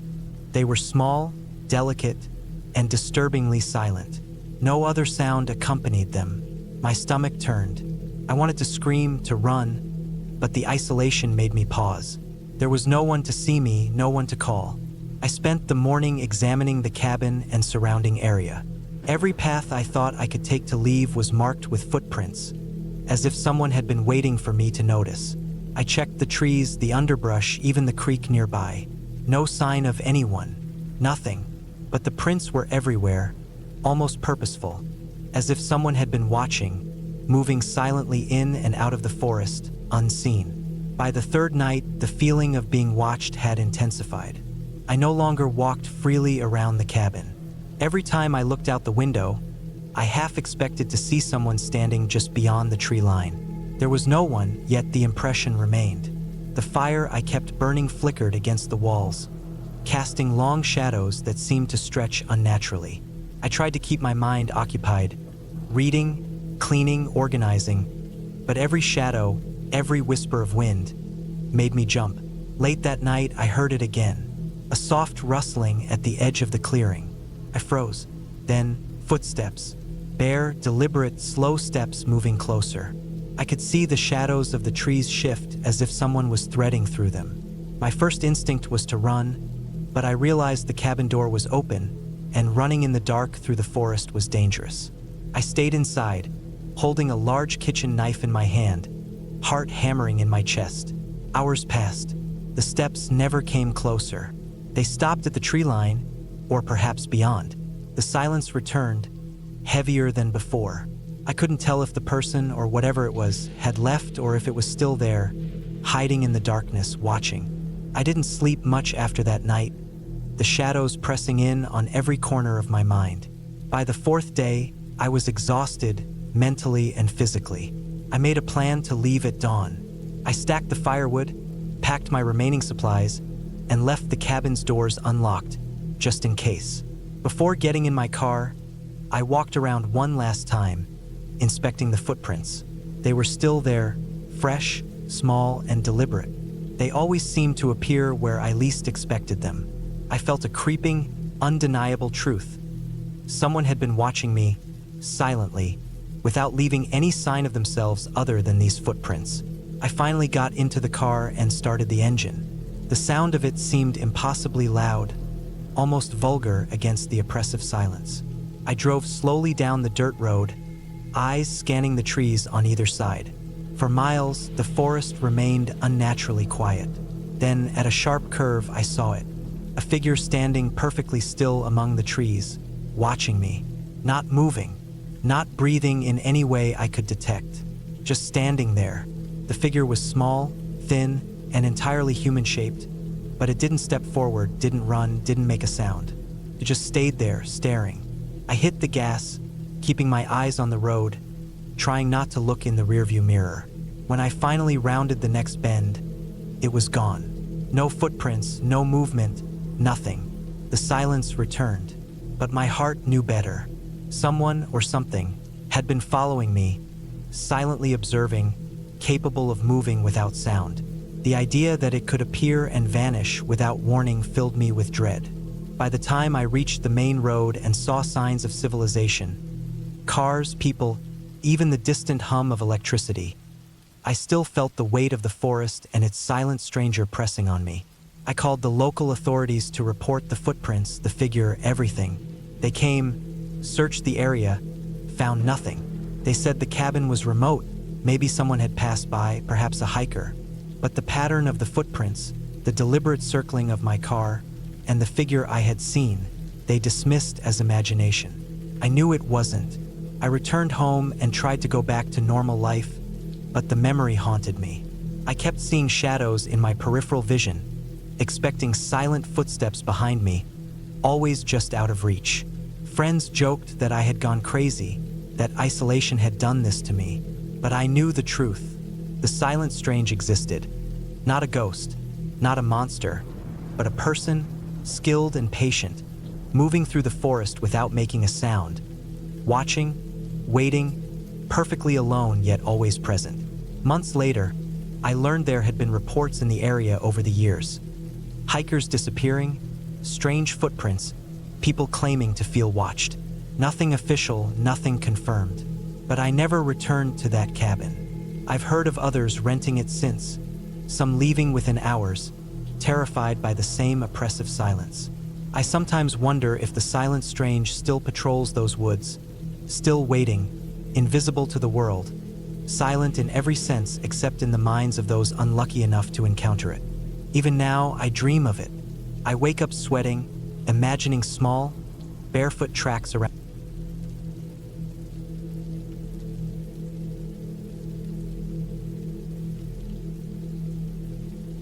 I found the cabin completely by accident. I had been driving for hours on a back road that was barely more than a gravel trail, with the sun dropping fast and the forest growing thick on both sides of the vehicle.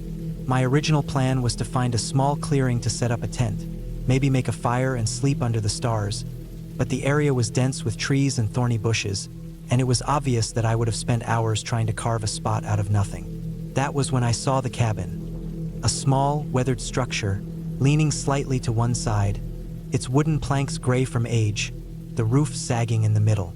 It looked abandoned, forgotten by the world, yet somehow intact enough to offer shelter. My gut said it was risky, but my body said exhaustion first. The forest around it was unnervingly silent. There was no wind, no rustle of small animals, no distant bird calls. Just a quiet that made the air feel heavy.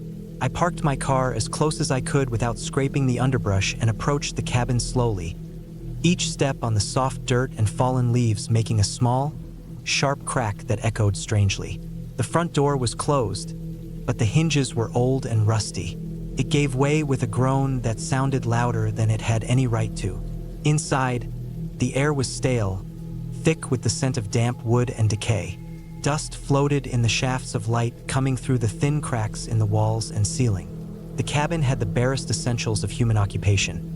A wooden table with a few broken chairs, a small fireplace with soot still blackened around the edges, and a tiny kitchen area with rusted pots and a sink that didn't hold water anymore. There were no signs of people currently living there, but the structure was intact enough that I could imagine staying for the night. My fatigue won over my caution. I closed the door behind me and let myself sink onto the table bench. The first problem appeared almost immediately. The door wouldn't open again. I tried pushing, pulling, shaking it, but the handle turned freely with no effect, as if the locking mechanism inside had rusted into permanent closure. I tried the windows, none of them were functional. The wood was old and swollen from moisture. I even attempted to pry one open with a fallen chair leg, but the nails held firm, the wood resisting as though it had grown together with time. The realization hit slowly at first, then all at once. I was trapped. Panic stirred, but I forced it down. I had to think. The cabin was small, no more than 20 by 20 feet, with one central room and a tiny loft above, likely for sleeping. I explored every inch, checking corners, under the table, the fireplace, even the ceiling beams for an escape route. There was nothing. The walls were solid, the ceiling low, the loft inaccessible except by a ladder bolted securely to the wall. I could climb it, but it didn't offer an exit. It was just a platform with a mattress and a few moth-eaten blankets. I started rationing my energy. I had a small backpack with a bottle of water and some snacks from the car. I laid them out carefully on the table. My first night was uneasy. The silence was unbearable, broken only by the occasional sound of water dripping from the ceiling or the creak of the cabin settling. Shadows stretched and moved in strange ways in the corners of my vision, and every tiny noise made my heart leap. I tried to focus on logical solutions. Maybe a branch from the forest could pry open a window. Maybe the door had a hidden latch I missed. Maybe I could signal someone outside. But each attempt ended the same way. The walls and doors held firm. The second day was worse. Hunger and thirst weren't severe yet, but the mental strain was beginning to gnaw at me. I tried to mark my progress, tapping on walls and making small piles of leaves and dirt I had carried in, but it did little to break the monotony. I spent hours examining the door, the windows, the walls, the floorboards, looking for weaknesses.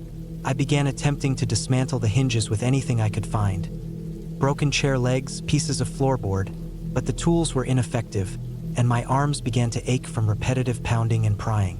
By the third day, the reality of my situation fully set in. I had no way out, no signal for help.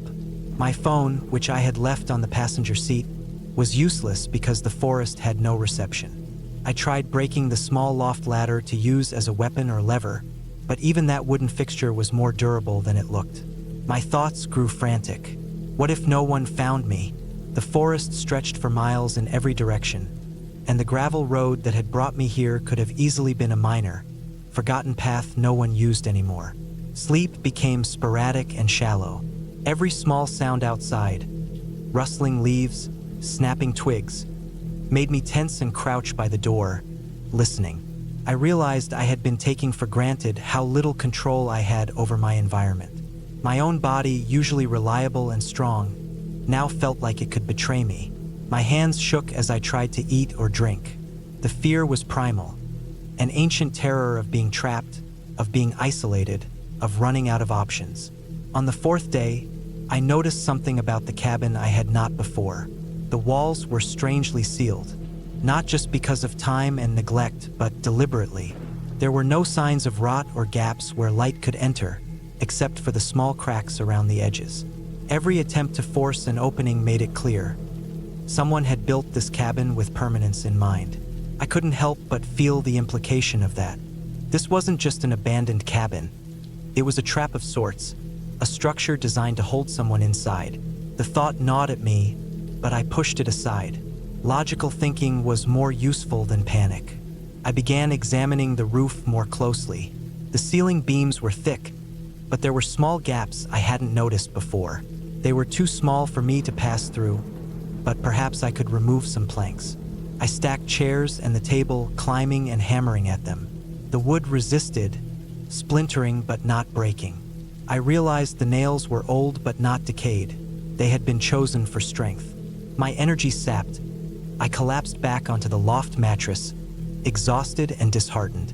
The next day, I started a meticulous plan. I stripped the loft mattress and blankets to use as padding, trying to devise ways to break the walls or create leverage points. Every day I worked for hours, my body in pain, my hands raw. I learned the rhythm of the cabin, how it settled, where the floorboards creaked, where the weak points were. Little by little, I discovered subtle clues. Tiny cracks in the window frames that expanded slightly when it was hotter. The door seemed to shift minutely under extreme pressure. Certain planks in the floor had loosened over decades. These small details became my obsession. By the 7th day, dehydration and hunger had become serious threats. My water supply was almost gone, and the crumbs of snacks I had rationed were barely enough. I began experimenting with collecting condensation from the loft ceiling with cloths, wringing them into bottles. It was not much, but it was enough to keep me alive. Hunger was another matter. I had no way of getting food, no way of signaling for help. I spent hours trying to create tools from broken furniture and nails, trying to fish water from the forest puddles outside, but the cabin's walls prevented me from reaching any external resources. Sleep was now almost impossible. My mind was in a constant state of alertness, scanning the ceiling, the walls, the corners. Every sound made me flinch. I began marking time by my own physical sensations: sunlight patterns through the cracks, changes in temperature, shifts in my own energy levels. I counted the days by the diminishing supplies in my backpack. I realized that even if someone passed by the forest trail, they might never notice the cabin. It was hidden by trees and shadows, and the walls themselves seemed designed to obscure any signs of human presence inside. By the 10th day, I had created a detailed plan using the minimal tools I had: pieces of furniture, old nails, splintered wood. I decided to attack the wall near the door, the only area with a faintly visible gap. I spent hours removing planks one by one, hammering and levering, until I created a small opening just large enough to squeeze through. My body was trembling from fatigue, hunger, and fear, but I forced myself through the gap. It was tight, cutting at my skin, but eventually, I emerged into the forest outside. The sunlight was blinding, the air sharp and cold against my raw skin. I was free, but barely alive, crawling through the underbrush to reach the gravel road. Eventually, I saw a car approaching in the distance. I waved frantically, my body shaking, my clothes torn and dirty. The driver stopped, calling the authorities. When they investigated the cabin, it was exactly as I had described. Intact, deliberately sealed, with no exit except the one I had forced. They had no explanation for why such a cabin existed, but they confirmed one thing: no one had entered or exited it in decades, and my survival was near impossible without extraordinary persistence and luck. Even now, weeks later, I can't stop thinking about it. The cabin still haunts me, not with ghosts or spirits, but with the cold, calculated reality that someone, somewhere, built a place designed to